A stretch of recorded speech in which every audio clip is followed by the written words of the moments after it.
அத்தியாயம் 1. குணசீலனுக்கு பசித்தது. பசி சிந்தனை குதிரையை கடிவாளம் இழுத்து நிறுத்தியது. மணிக்கட்டை உயர்த்தி எங்கிருந்தோ கசியும் வெளிச்சத்தில் மணி பார்க்க முயன்றான். முடியவில்லை. அலைகளின் இரைச்சல் பிரதானமாய் இருந்தது. ஒரு அலைக்கும் மறு அலைக்கும் கரை சேரும் நேரம் இடைவெளியில் சோன்பப்படி வண்டியின் சத்தம் கேட்டது. குணசீலன் திரும்பி பார்த்தான். வண்டியில் பெட்ரோமாக்ஸ் விளக்கெறிந்தது. கடற்கரையில் கூட்டம் குறைந்திருந்தது. எழுந்து மணல் தட்டி கொண்டு செருப்புகளை அணிந்தான். மனதில் அழிந்து நடந்தபோடி சோன்பப்படி வண்டியை எதிர்கொண்டான். இவன் வாங்க போகிறான் என்கிற எதிர்பார்ப்பில் வண்டிக்காரன் நிறுத்தி, எவ்வளவுக்கு சார் என்று 6ஆம் வகுப்பு தமிழ் புத்தகத்தின் ஒரு பக்கத்தை கிழித்து வினாடியின் ஒரு பகுதியில் அதை சுருள் கிண்ணமாக்கி கொண்டான். குணசீலனுக்கு சங்கடமாய் இருந்தது. அவனுக்கு பெட்ரோமாக்ஸ் வெளிச்சத்தில் மணி பார்க்க வேண்டும், அவ்வளவுதான். பார்த்தும் விட்டான். மணி 9:15 என்பதில் உள்ளுக்குள் வந்து 2 மணி நேரமாச்சு என்று பதறியும் விட்டான். ஒன்றுமில்லை, நேரம் பார்க்கத்தான் கிட்டே வந்தேன், நீ போப்பா என்று சொல்ல தயங்கினான். 5 ரூபாய்க்கு கொடுப்பா என்று வாய் அனிச்சையாக சொன்னது. கண்ணாடி மகா குடுவையின் தகர மூடி திறந்து சோன்பப்படி அள்ளி வைத்து அவன் கையில் கொடுத்து காசு வாங்கி கொண்டு மணியாட்டியபடி அவன் நடந்த பிறகும் குணசீலனுக்கு தன் மீது இருந்த ஆச்சரியம் மாறவில்லை. ஏன் இப்படியாகி போனேன்? ஒரு சோன்பப்படி வண்டிக்காரன் என்னை பற்றி என்ன நினைப்பானோ என்றெல்லாம் எதற்காக கவலைப்படுகிறேன்? எண்ணம் ஒன்றாகவும் செயல் வேறொன்றாகவும் எனக்கு ஏன் நிகழ்ந்து விடுகிறது? இது எனக்கு மட்டும் நிகழ்வதா, மற்றவருக்கும் நிகழுமா? வயிற்றில் பசி, கையில் சோன்பப்படி, ஆனால் சாப்பிட பிடிக்கவில்லை. அருண், வித்யா 2 பேருக்கும் பிடிக்கும். வீட்டுக்கு எடுத்து சென்று அவர்களுக்கு கொடுத்து விடலாம். வீட்டுக்கு? கோபமோ தாபமோ எரிச்சலோ சலிப்போ அங்கேதான் போக வேண்டியிருக்கிறது. உயரே எரியப்படுகிற பந்து புவியீர்ப்பு விசை ஜெயித்து விட்டதாக எத்தனை வினாடி மமதை கொள்ள முடியும்? செலுத்தின திசை தீர்ந்து போனதும் உயர எல்லையை தொட்டதும் விரும்பினாலும் விரும்பாவிட்டாலும் பூமி நோக்கி வந்துதானே ஆக வேண்டியிருக்கிறது. 2 மணி நேரம் முன்பு வீட்டை விட்டு புறப்பட்ட போது உயரே செல்லும் அந்த பந்தின் வேகத்தோடு புறப்பட்டான்.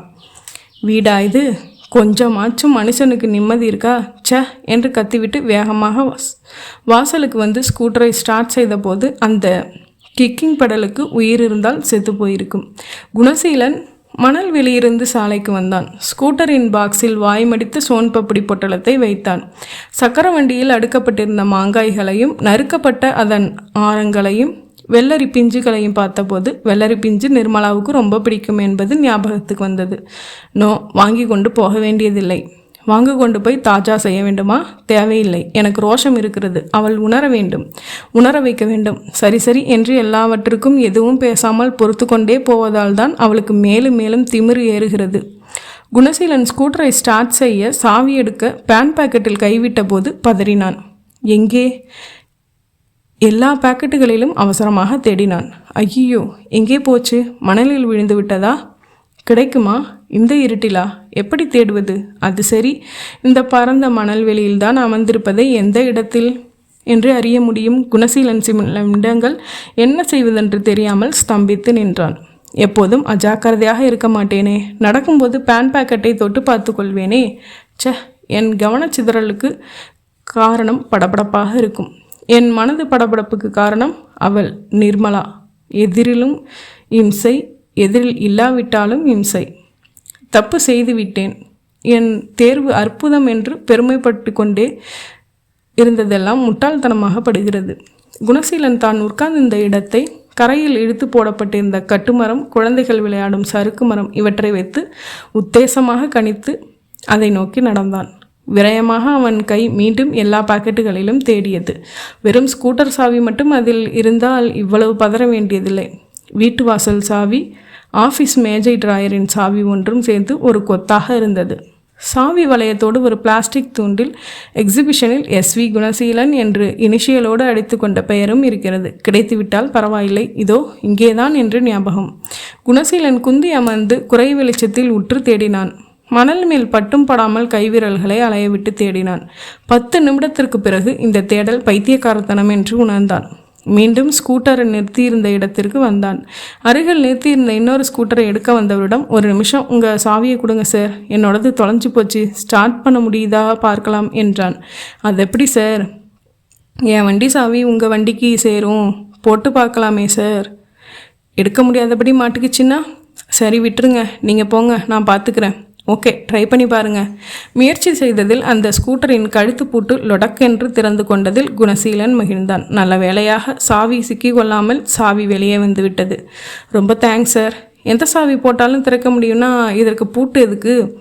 ஐ am going to write now என்றான் அவன். யாருக்கு? கம்பெனிக்கா சார்? இல்லை, அவன் எங்கே மதிக்க போகிறான்? லெட்டர்ஸ் டு தி எடிட்டருக்கு. குணசீலன் ஸ்கூட்டரை ஸ்டார்ட் செய்து புறப்பட்டான். காலையில் வெளிச்சம் வந்ததும் வந்து தேடி பார்க்கலாமா? வேஸ்ட், கிடைக்காது. மெக்கானிக்கிடம் ஸ்கூட்டருக்கு வேறு சாவி போட்டு வாங்கிவிடலாம். வீட்டு சாவிக்கு மாற்று இருக்கிறது, ஆஃபீஸ் சாவிக்கு மாற்று சாவி இருக்கிறதா என்று ஆஃபீஸில் போனால்தான் தெரியும். திடீரென்று ஏற்பட்ட புது பிரச்சனை மனதில் சுழன்று கொண்டிருந்த பழைய பிரச்சனையை இத்தனை நேரம் மறக்கடித்திருந்ததை உணர்ந்தான். இன்றைய அரசியல்வாதிகள் இப்படித்தானே, ஒரு எரியும் பிரச்சனையை மக்கள் மனதில் மறக்கடிப்பதற்கு அதைவிட பெரிய பிரச்சனையை கிளப்பி விடுவார்கள். குடும்பத்தின் சிக்கல்களுக்கும் இதை கொஞ்சம் நியாயமாக கையாளலாம் போலிருக்கிறதே. வீட்டில் நிர்மலாவோடு ஒரு பிரச்சனை குறித்த சண்டை ஏற்படும் போது வேறு ஒரு புது பிரச்சனை ஏற்படுத்தினால் அதன் வீரியம் குறைந்து போகுமே. நெருப்பு பொறி பறக்கும் வார்த்தைகள் எவ்வளவோ மிச்சமாகுமே. இதெல்லாம் தனியாக தூரமாக யோசிக்கும்போது தோன்றுகிறது. அந்த வினாடியில் புத்தி தன் வாளை சுருட்டி கொண்டு எங்கேயோ ஒளிந்து கொள்ள உணர்ச்சி வாளை உருவாக்கி கொண்டு வந்து நின்று தொலைக்கிறதே. யாராவது ஒருவர் வாளை உரைக்குள் சொருகினால்தானே சமாதானம் உருவாக்க முடியும். என்றைக்கும் வாளை உரையில் போட்டு வெள்ளையை கொடி எடுப்பவன் நானாகத்தான் இருந்து வருகிறேன். அல்லது உன்னோடு யார் சண்டை போடுவார்கள் என்று வாளை கீழே வீசிவிட்டு விலகியிருக்கிறேன். இந்த விலகல் அருவருப்பான சூழ்நிலையை தவிர்ப்பதற்காக என்பதை அவள் புரிந்து கொள்வதே இல்லை. போர்க்களத்திலிருந்து புறமுதுகு காட்டி ஓடுவதாகவே எடுத்துக்கொண்டு துரத்துகிறாள். ஊரில் எத்தனையோ பண்டாட்டிகள் இன்றைக்கும் கதவுக்கு பின்னால் நின்று பாதி முகம் காட்டி நிலம் பார்த்து பேசிக்கொண்டுதானே இருக்கிறார்கள். வேண்டாம், அது அபத்தம், அடிமைத்தனம். கதவை விட்டு வா.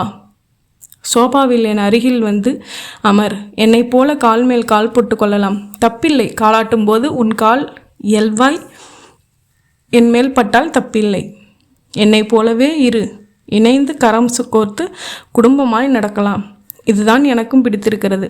உனக்கு உடல்நிலை சரியில்லை, வாந்தி எடுக்கிறாய், நான் கையில் ஏந்துகிறேன் என்றால் அந்த சகிப்புத்தன்மைக்கு பெயர் பாசம். நீ வெற்றிலை வென்று எச்சில் துப்ப இடம் தேடும்போது நான் கைகளை ஏந்த வேண்டும் என்று அதை சகிப்புத்தன்மையை இப்போது எதிர்நோக்கினால் எப்படி? இதற்கு பெயர் அடிமைத்தனம். என் தலையை சீவி விடுவதற்கு கையில் சீப்புடன் நிற்கிறாய் என்றால் உனக்கு முன்னால் குனியலாம். கொட்டுவதற்கு கையில் நெருப்பு துண்டங்களோடு நிற்கிறாய் என்றால் குனிய நான் என்ன பைத்தியமா? இனி பாதி சண்டையில் வாளை உரையில் போடுவதில்லை, உன் வாள்முனை முறிய செய்து காட்ட வேண்டும். அத்தியாயம் 2. குணசீலன் தன் கொதிப்புகளுக்கு தீர்வை கண்டு விட்டவனாக ஸ்கூட்டரை தன் வீட்டு வாசலில் நிறுத்தி ஹாரனை வழக்கமாக சங்கேதத்துடன் அடித்தான். வினாடிகளில் நிலைவாசலுக்கு மேலே பச்சை பிளாஸ்டிக் சுவர்களுக்குள்ளிருந்து 40 வாட்ஸ் எரிந்தது. கதவை திறந்தான் அருண். 2 கதவுகளையும் அவன் விரிய திறந்து வைத்து விலகி நிற்க ஸ்கூட்டரை வீட்டுக்குள் செலுத்தும் சிமெண்ட் ஒற்றையடி பாதையில் முதல் கியரில் சீறி வரவேற்பறை ஓரமாக நிறுத்தி என்ஜினை அணைத்தான். அருண் கதவை சாத்திவிட்டு வெளிவிளக்கை அணைத்தான். கூடத்தில் குப்பரப்படுத்தி டிராயிங் நோட்புக்கில் ஸ்கெட்ச் பேனாக்கள் கொண்டு கலரடித்து கொண்டிருந்த வித்யா, கட்டண நோட்டு வாங்கிட்டு வந்தீங்களா டேடி என்று ஓடி வந்த பிறகுதான் புறப்பட்ட போது அவள் சொன்னது நினைவுக்கு வந்தது. இல்லை, மறந்துட்டேன், மணி 10 போகுது, இன்னும் தூங்காமல் என்ன பண்ணிகிட்டு இருக்குங்க 2 பேரும் என்றான் சட்டையின் பட்டன்களை கழற்றியபடி. படுக்கை அறைக்குள் ஃபேன் சொல்லும் சத்தம் கேட்டது. டிராயிங் பண்ணிட்டு இருக்கோம் டேடி என்றான் அருண். எல்லாம் எடுத்து வச்சுட்டு படுங்க. கழற்றிய சட்டையை சோபா மேல் போட்டுவிட்டு பின்புறம் தனியாக இருந்த பாத்ரூமுக்குள் சென்று திரும்பும்போது டைனிங் டேபிள் மேலே தன் தட்டு வைக்கப்பட்ட டம்ளரில் தண்ணீர் தயாராக இருக்கும் என்று எதிர்பார்த்தான் குணசீலன். படுக்கை அறைக்குள் ஃபேன் சொல்லும் சத்தம் கேட்டது. சமையல் அறைக்குள் நுழைந்து விளக்கை போட்டு மூடிய பாத்திரங்களை திறந்து பார்த்தபடி போய் படுங்கன்னு சொன்னேன்ல என்று குழந்தைகளை அதட்டினான். சூப்பர் சிங்கர் ப்ரோக்ராம் இருக்குப்பா டிவியில் என்றான் அருண். அது ஒன்றும் முக்கியமில்லை, போய் படு. தோசை மாவு இருப்பதை பார்த்தான். தோசை கல்லை எடுத்து ஸ்டவ் மேல் வைத்து கேஸை பற்ற வைத்தான். வித்யா அவன் அருகில் வந்து பசிக்குதுப்பா என்றதும் பதறி போய் நீங்கள் 2 பேரும் இன்னும் சாப்பிடலையா என்றான். இல்லை என்றார்கள். ஏன்? நீங்கள் ஸ்கூட்டரை எடுத்துகிட்டு கோபமாக போனதும் அம்மா எங்கள் 2 பேரையும் அடிச்சுட்டு ரூமுக்குள்ளே போய் கதவை சாத்திக்கிட்டாங்க. பசிக்குதாம்னு கதவை தட்டணும். உங்களை எப்படி வளர்க்கணும்னு எனக்கு தெரியும்னு சொல்லிட்டு போனாரே உங்கள் அப்பா, வருவார், அவரையே கேளுங்கன்னு சொல்லிட்டாங்கப்பா. குணசீலனுக்கு கொதித்தது. போய் நிறுத்தி வைத்து அறைய வேண்டும் போல கை துடித்தது. அடக்கி கொண்டான். முதலில் குழந்தைகளின் பசி. சரி, 2 பேரும் தட்டெடுத்துட்டு போய் உட்காருங்க, நான் தோசை ஊற்றி தரேன். அவள் கிடக்கிறா. குழந்தைகள் வெளியே டைனிங் டேபிளில் அவள் அருகில் உட்கார்ந்து கொண்டு டெலிவிஷனில் போடலாமா வேண்டாமா என்று தங்களுக்குள் ஜாடை பேசின. குணசீலன் 2 தோசைகள் வார்த்தெடுத்ததும் சென்று 2 பேர் தட்டுகளிலும் போட்டுவிட்டு பொடி வைத்து எண்ணெய் ஊற்றினான். படுக்கை அறையிலிருந்து வந்து கொண்டிருந்த மின்விசிறியின் சத்தம் எரிச்சலை ஏற்படுத்தி விட்டு கொண்டிருந்தது. சூழ்நிலையின் இறுக்கம் குழந்தைகளின் மனசில் பதிய வேண்டாமே என்று விருப்பப்பட்டான். சென்று டெலிவிஷனை போட்டு அதன் சக்கரம் வைத்த ஸ்டாண்டை அவர்கள் திசையில் திருப்பி வைத்து விட்டு வந்து அடுத்த தோசையை ஊற்றினான். படுக்கை அறையின் கதவு திறந்தது. தன் கூந்தலை ஒரு சின்ன அவசர கொண்டையாக்கியபடியே வெளியே வந்த நிர்மலாவின் கண்கள் சிவந்திருந்தன. ஏண்டா அருண், நான் தான் வர்றேன்னு சொன்னேன்ல, இந்த வயசில் வத்தி வைக்கிறியா என்றாள். நீ எங்கம்மா வர்றேன்னு சொன்ன என்று முனகினான் அவன். டிவி சத்தத்தில் நான் சொன்னது உன் காதில் எப்படி விழும்? முந்தானையை இடுப்பில் சொருகி கொண்டு சமையலறைக்குள் வந்தவள் குணசீலனின் கையில் இருந்த தோசை திருப்பியை வாங்கும் நோக்கில் இயல்பாக கை நீட்டியபடி கொடுத்துட்டு நீங்களும் போய் உட்காருங்க என்றால் முகத்தை பார்க்காமல். வேண்டியதில்லை, நான் ஊற்றி கொடுத்துக்கிறேன். நீ போய் தலைக்கு ஒரு தலைவாணி காலுக்கு ஒரு தலைவாணி வச்சுக்கிட்டு தூங்குப்போ. ஆமாம், அப்படியே ஜில்லுன்னு ஏர் கண்டிஷன் பண்ணி வாட்டர் பெட்டு போட்டு வச்சிருக்கு, படுத்தா தூங்கிறதுக்கு. நகருங்கன்னு சொன்னேன் என்றால் உத்தரவான குரலில். நிர்மலா, போதும், எக்கச்சக்க கடுப்பில் இருக்கேன், வெறுப்பேத்தாமல் போயிடு என்றவன் எடுத்த தோசையை குழந்தைகளுக்கு வைத்துவிட்டு திரும்பும்போது நிர்மலா மாவெடுத்து ஊற்றி பரப்பி கொண்டிருந்தாள். அவளை வலுக்கட்டாயமாக கையை பிடித்து இழுத்து வெளியேற்றி புதிய சண்டையை துவங்க விரும்பாத குணசீலன் கையில் இருந்த தோசை திருப்பியை சத்தம் வரும்படி மேடையில் போட்டுவிட்டு விருட்டென்று வெளியேறினான். சோபாவில் போட்ட சட்டையை எடுத்துக்கொண்டு படுக்கை அறைக்குள் வந்தான். ஸ்டாண்டில் எல்லா ஹேங்கர்களிலும் அவளின் புடவைகள் இருக்க ஒரு காலி ஹேங்கர் தேடி தேடி வெறுத்து போய் கும்பலாய் போட்டான். பேண்ட்டை கழற்றி போட்டு லுங்கிக்கு மாறினான். ஹாலுக்கு வந்து சோஃபாவில் அமர்ந்து டிவி பார்த்தான். டாடி என்றால் வித்யா சாப்பிட்டபடி. என்ன? நாளைக்கு கட்டண நோட்டு வாங்கி எடுத்துக்கிட்டு வரணும்னு டீச்சர் சொல்லியிருக்காங்க டாடி, இல்லைன்னா அடிப்பாங்க. காலையில் வாங்கி தரேன். 8:30 மணிக்கெல்லாம் ரிக்ஷா வந்துருமே, அதுக்கு முன்னாடி வாங்கி தரேன். காலையில் கடை திறந்துருப்பானா டாடி? வாங்கி தர்றேன்னுட்டேன். நொய்யின்னு அப்படியே உங்கள் அம்மா மாதிரியே மாறிட்டு வர்ற. இப்போ எதுக்கு என்ன இழுக்கிறீங்க? வெளியில் போனவர் ஞாபகமாக வாங்கிட்டு வந்திருந்தா அவ எதுக்கு கேட்க போகிறா என்றாள் நிர்மலா.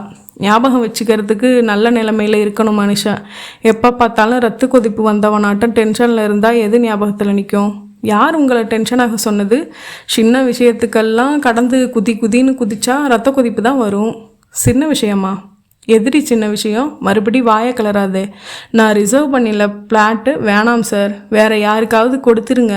பணம் ரெடி பண்ண முடியல. அடுத்த வருஷம் வேறு ப்ராஜெக்ட் டெவலப் பண்ணுறப்போ தகவல் சொல்லணும்னு நான் சொன்னதையெல்லாம் நம்மட்டு சிரிப்போடு கேட்டுக்கிட்டு இருந்துட்டு சொல்கிறான் அந்த மேனேஜரு, உங்கள் மிஸ்ஸஸ் வந்து பணம் கட்டிட்டு போயிட்டாங்களேன்னு. எப்படி இருக்கும் எனக்கு? வீட்டில் இருந்த ஆளுக்கு வாய்ஸ் இல்லை போல இருக்குன்னு நான் நகர்ந்ததும் பக்கத்தில் சொல்லி சிரிக்க மாட்டான்? ஆமாம், அவன் சிரித்ததை நீங்கள் பார்த்தீங்களா? நிச்சயமாக சிரிச்சிருப்பான். அவன் என்னை பார்த்த ஒரு பார்வை போதும். அவன் யார்? அவனோட பேர் தெரியுமா உங்களுக்கு? தெரியாது. எவனோ பேர் தெரியாதவன் முதுகுக்கு பின்னால் சிரிக்கிறதுக்கெல்லாம் கவலைப்பட்டுக்கிட்டு இருந்தா வாழ்க்கையில் எதுவுமே செய்ய முடியாது. அவன் சிரிக்கலை, அதை விடு.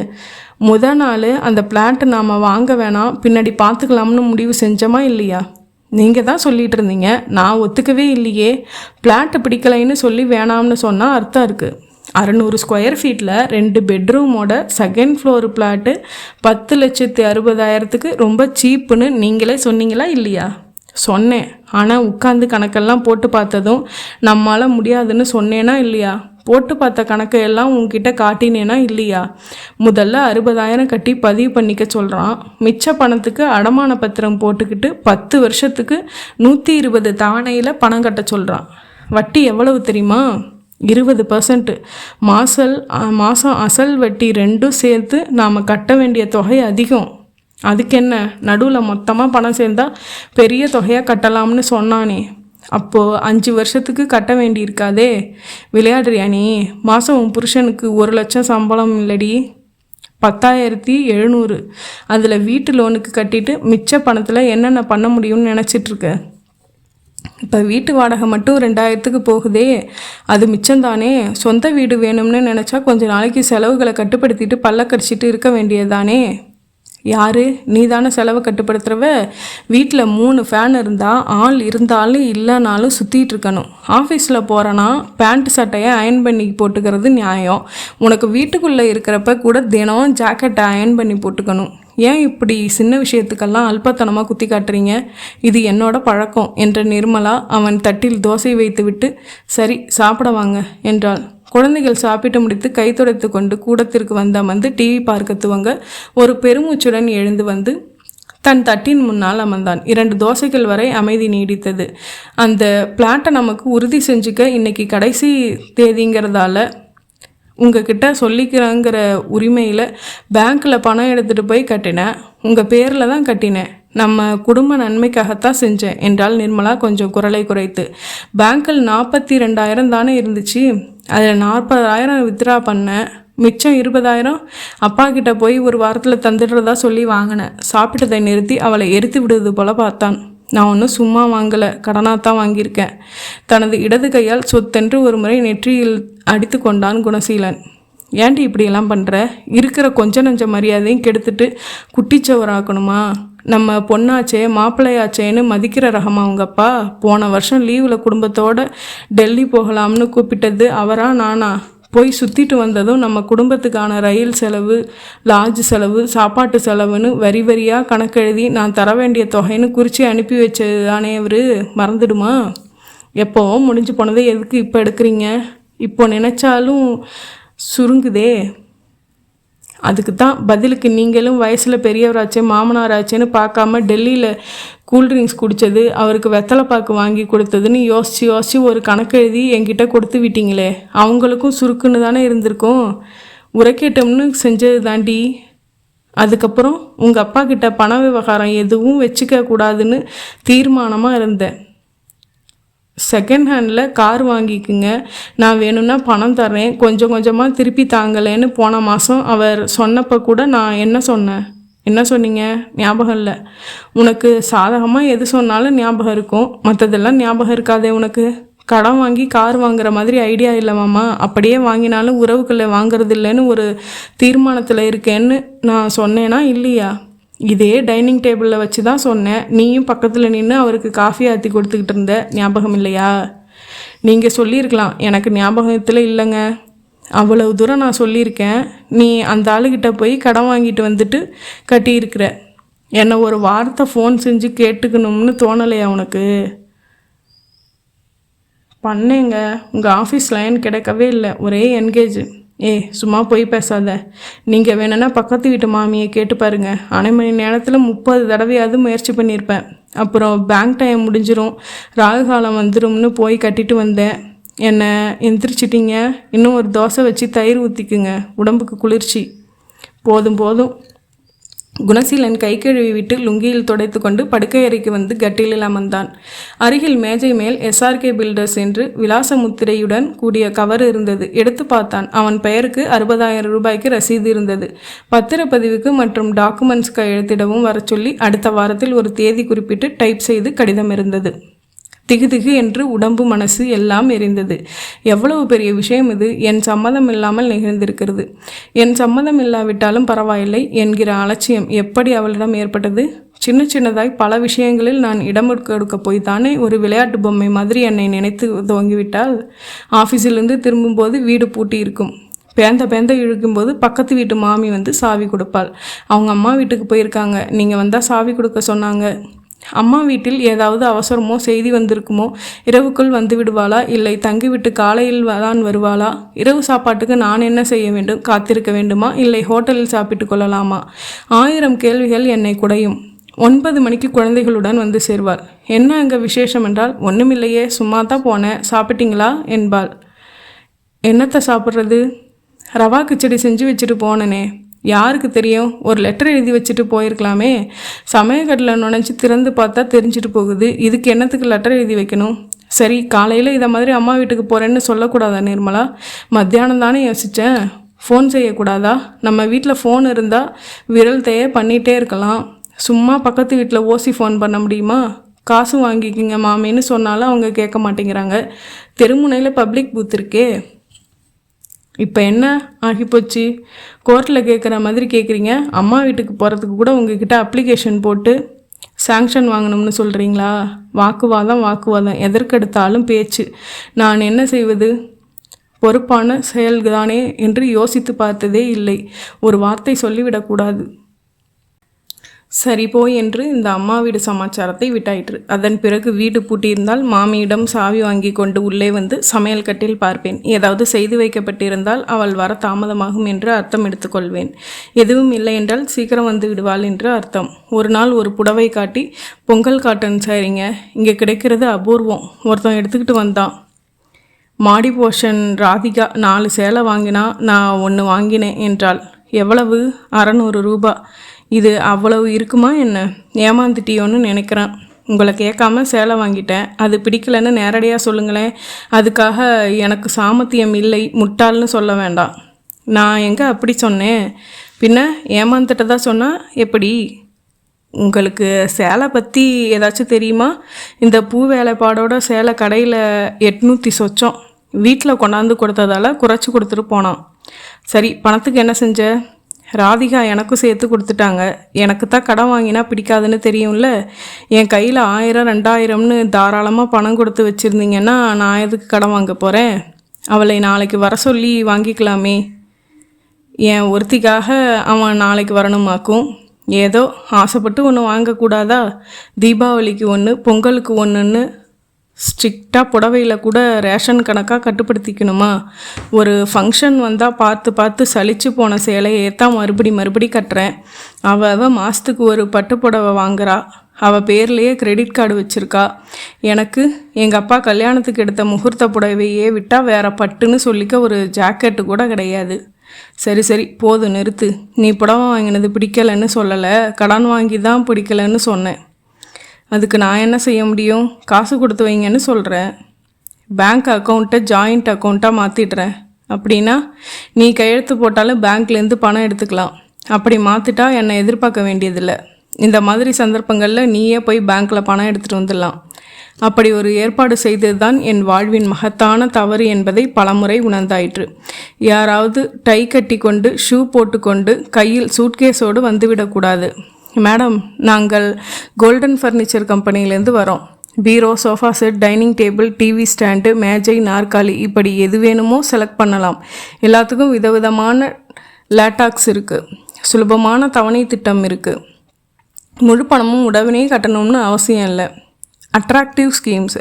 உங்கள் வீட்டு வாசலுக்கு ஒரு 2 seater 2 single seater sofa set சூப்பராக இருக்கும். 5000ல் அட்டகாசமான டிசைன் இருக்குது. ஒரே சமயம் 5000 எடுத்து செலவு பண்ணுறதுக்கு மலைப்பாக இருக்கும் மேடம். 1000 ரூபா முதல் தவணையாக கட்டிட்டு அப்புறம் மாதம் 300 ரூபா வீதம் 24 மாதம் கட்டினா போதும். நிர்மலா 1000 ரூபாய்க்கு செக் எழுதினாள். அடுத்த நாள் சோஃபா செட் வந்தது. 3 நாள் கழித்து வந்த நண்பன் ஒருவன், இந்த மாதிரி செட்டு நல்ல மரத்தில் செய்ய மாட்டாங்க, ஏலக்கடையில் 1000 ரூபாய்க்கு பழைய சோஃபா வாங்கி மேலே துணி மட்டும் போட்டு அதிக விலை வச்சு விற்றுருவாங்க என்று சொன்னதை நிர்மலாவிடம் சொன்னபோது, அவர் வீட்டில் சொந்தமாக ஒரு மடக்கு நாற்காலி கூட வாங்கி போட வக்கில்லை, அந்த பொறாமையில் எதையாச்சும் சொல்லுவார் என்று வழக்கம் போல் வாக்குவாதம் துவங்கியது. ஒரு நண்பன் வீட்டில் அவன் தங்கை கல்யாண ரிசப்ஷன். மனைவியோடு வருவதாக வாக்கு கொடுத்துவிட்டு வீட்டிற்கு வந்து ப்ரோக்ராமை சொல்ல வாயெடுக்க முன்பாக, நானும் குழந்தைகளும் ரெடியாக இருக்கோம், நீங்கள் சட்டுன்னு முகம் கழுவிட்டு ரெடியாகுங்க என்றாள் நிர்மலா. எங்கே போகிறதுக்கு? எந்திரன் படத்துக்கு. ரஜினிகாந்த் படங்க. பக்கத்து வீட்டு பையன் ரிசர்வ் பண்ணுறதுக்கு போகிறேன்னா நமக்கு 4 டிக்கெட் பண்ணிவிட்டு வர சொன்னேன். சீக்கிரம் புறப்படுங்க. இன்றைக்கி என் ஃப்ரெண்டு தங்கச்சியோட கல்யாண ரிசப்ஷன் இருக்குது நிர்மலா. சினிமா நாளைக்கு போய்க்கலாம். 500 600ன்னு பிளாக்கில் போட்டிருக்குங்க. தோதா, அந்த பையன் ரிசர்வ் பண்ணி கொடுத்தது அதிர்ஷ்டம்னு நினச்சிக்கிட்டு இருக்கேன். ஃப்ரெண்டு கல்யாண ரிசப்ஷன் இல்லையே, அவன் தங்கச்சி ரிசப்ஷன் தானே. பரவாயில்ல விடுங்க. நான் கண்டிப்பாக வர்றதா சொல்லியிருக்கேன் நிர்மலா. அப்படின்னா நீங்கள் போங்க, நானும் குழந்தைகளும் படத்துக்கு போயிட்டு வந்துடுறோம். இப்படி சொல்கிறது உனக்கே நல்லா இருக்கா நிர்மலா? அவன்கிட்ட குடும்பத்தோடு வரதா சொல்லியிருக்கேன். 2 மாதம் முன்னாடி என் சித்தப்பா பொண்ணு கல்யாணம் பெங்களூரில் நடந்துச்சு. குடும்பத்தோடு வர சொல்லித்தானே சித்தப்பா லெட்டர் எழுதினார். என்னை மட்டும் ரயில் ஏற்றி விடலையா நீங்கள்? அதை எதுக்கு இப்போ சம்மந்தப்படுத்துகிற? அப்போ எனக்கு ஆஃபீஸில் வருஷ கடைசி கணக்குகள் முடிக்கிற நேரம், லீவு கிடைக்கல, இல்லைனா வந்திருப்பேன். ஏதாச்சும் ஒரு சாக்கு. இப்போ என்ன சொல்கிறீங்க? சினிமா ஓடி போயிடாது நிர்மலா. இந்த டிக்கெட் என்ன செய்கிறது? எதிர் வீட்டில் மாடியில் யாருக்காவது வேணுமான்னு கேட்டுப்பாரு. நான் சினிமாவும் போகலை, ரிசப்ஷனுக்கு வரல என்ற நிர்மலா சினிமா டிக்கெட்டுகளை சுக்கலாக கிழித்து போட்டுவிட்டு விருட்டென்று உள்ளே போய்விட, குழந்தைகள் வெறுண்டு பார்த்து கொண்டிருக்க எரிச்சலாய் போய் உட்கார்ந்து ரொம்ப தாமதமாக நான் மட்டும் ரிசப்ஷனுக்கு சென்று வந்து அந்த சண்டையின் எதிரொலி அடங்க 4 தினங்களாயிற்று. நிறுத்தி வைத்து அரைந்திருக்க வேண்டுமோ 3ஆம் தர கணவனாக? ஏன் வாக்குவாதம், ஏன் நிம்மதியை கெடுத்துக்கொள்ள வேண்டும் என்ற நினைப்பில் எல்லாவற்றுக்கும் அவள் போக்கிலேயே விட ஆரம்பத்தில் வந்த கிளைமாக்ஸ் வினையோ இது. 10,60,000 மதிப்புள்ள ஃப்ளாட்டை முழு தொகையும் செலுத்தி வாங்கினால் 50,000 தள்ளுபடி ஒன்று என்று கூட இந்த நிறுவனத்தில் சொன்னார்கள். மாதம் கடன் கட்டும் சுமை இல்லாமல் சமாளிக்க முடியுமா என்று பேங்க் இருப்பு, நகை விற்பனை, LIC பாலிசி மேல் கடன், சேர்ந்திருக்கும் சீட்டை தள்ளி எடுப்பது என்று பலவிதமாக போட்டு பார்த்தும் 7,40,000 தான் திரட்ட முடிகிற நம்பிக்கை ஏற்பட்டது. பட்ஜெட்டில் துண்டு விழுந்ததால் இப்போதைக்கு சொந்த வீடு ஆசை வேண்டாம் என்று நேற்று தெள்ள தெளிவாக சொல்லியாகிவிட்டது. இந்த சூழ்நிலையில்தான் வட்டியுடன் கூடிய தவணை திட்டத்திற்கு சம்மதித்து பதிவு தொகையை கட்டிவிட்டு வந்திருக்கிறாள். அத்தியாயம் 3. சமையல் அறையை அவள் சுத்தம் செய்கிற சத்தங்கள் குணசீலனுக்கு கேட்டது. டிவி பார்த்து கொண்டிருந்த குழந்தைகளை பார்த்தது போதும், வந்து படுங்க என்று சத்தம் போட்டாள். இருவரும் உடனே டிவியை அணைத்துவிட்டு படுக்கை அறைக்கு வந்து அகலமான கட்டிலில் ஓரமாக படுத்து கொண்டார்கள். குணசீலன் குரல் உயர்த்தாமல், கத்தாமல் நிதானமாக இந்த விஷயத்தை டீல் செய்ய முடியுமா என்று யோசித்தான். கத்தினால் பதிலுக்கு கத்துவாள். தீர்மானம் என்பது வராது. வார்த்தைகள் தான் காற்று முழுக்க சிதறி கொண்டிருக்கும். சரியோ தப்போ நடந்தது முடிந்துவிட்டது. கேட்கோ கேட்காமலோ பணத்தை கட்டிவிட்டு வந்து விட்டாள். இப்போது என்ன செய்யலாம் என்பதை மட்டும் யோசிக்கலாம். அவளின் யோசனைப்படி மாதம் ஒரு பெரும் தொகையை வீட்டுக்காக கட்டிவிட்டு மீதி பணத்தில் குடுத்தனம் நடத்த முடியுமா? வீட்டு வாடகை ஒன்றுதான் செலவு லிஸ்டில் இருக்காதே ஒழிய மற்றதெல்லாம் மறந்து விடுமா?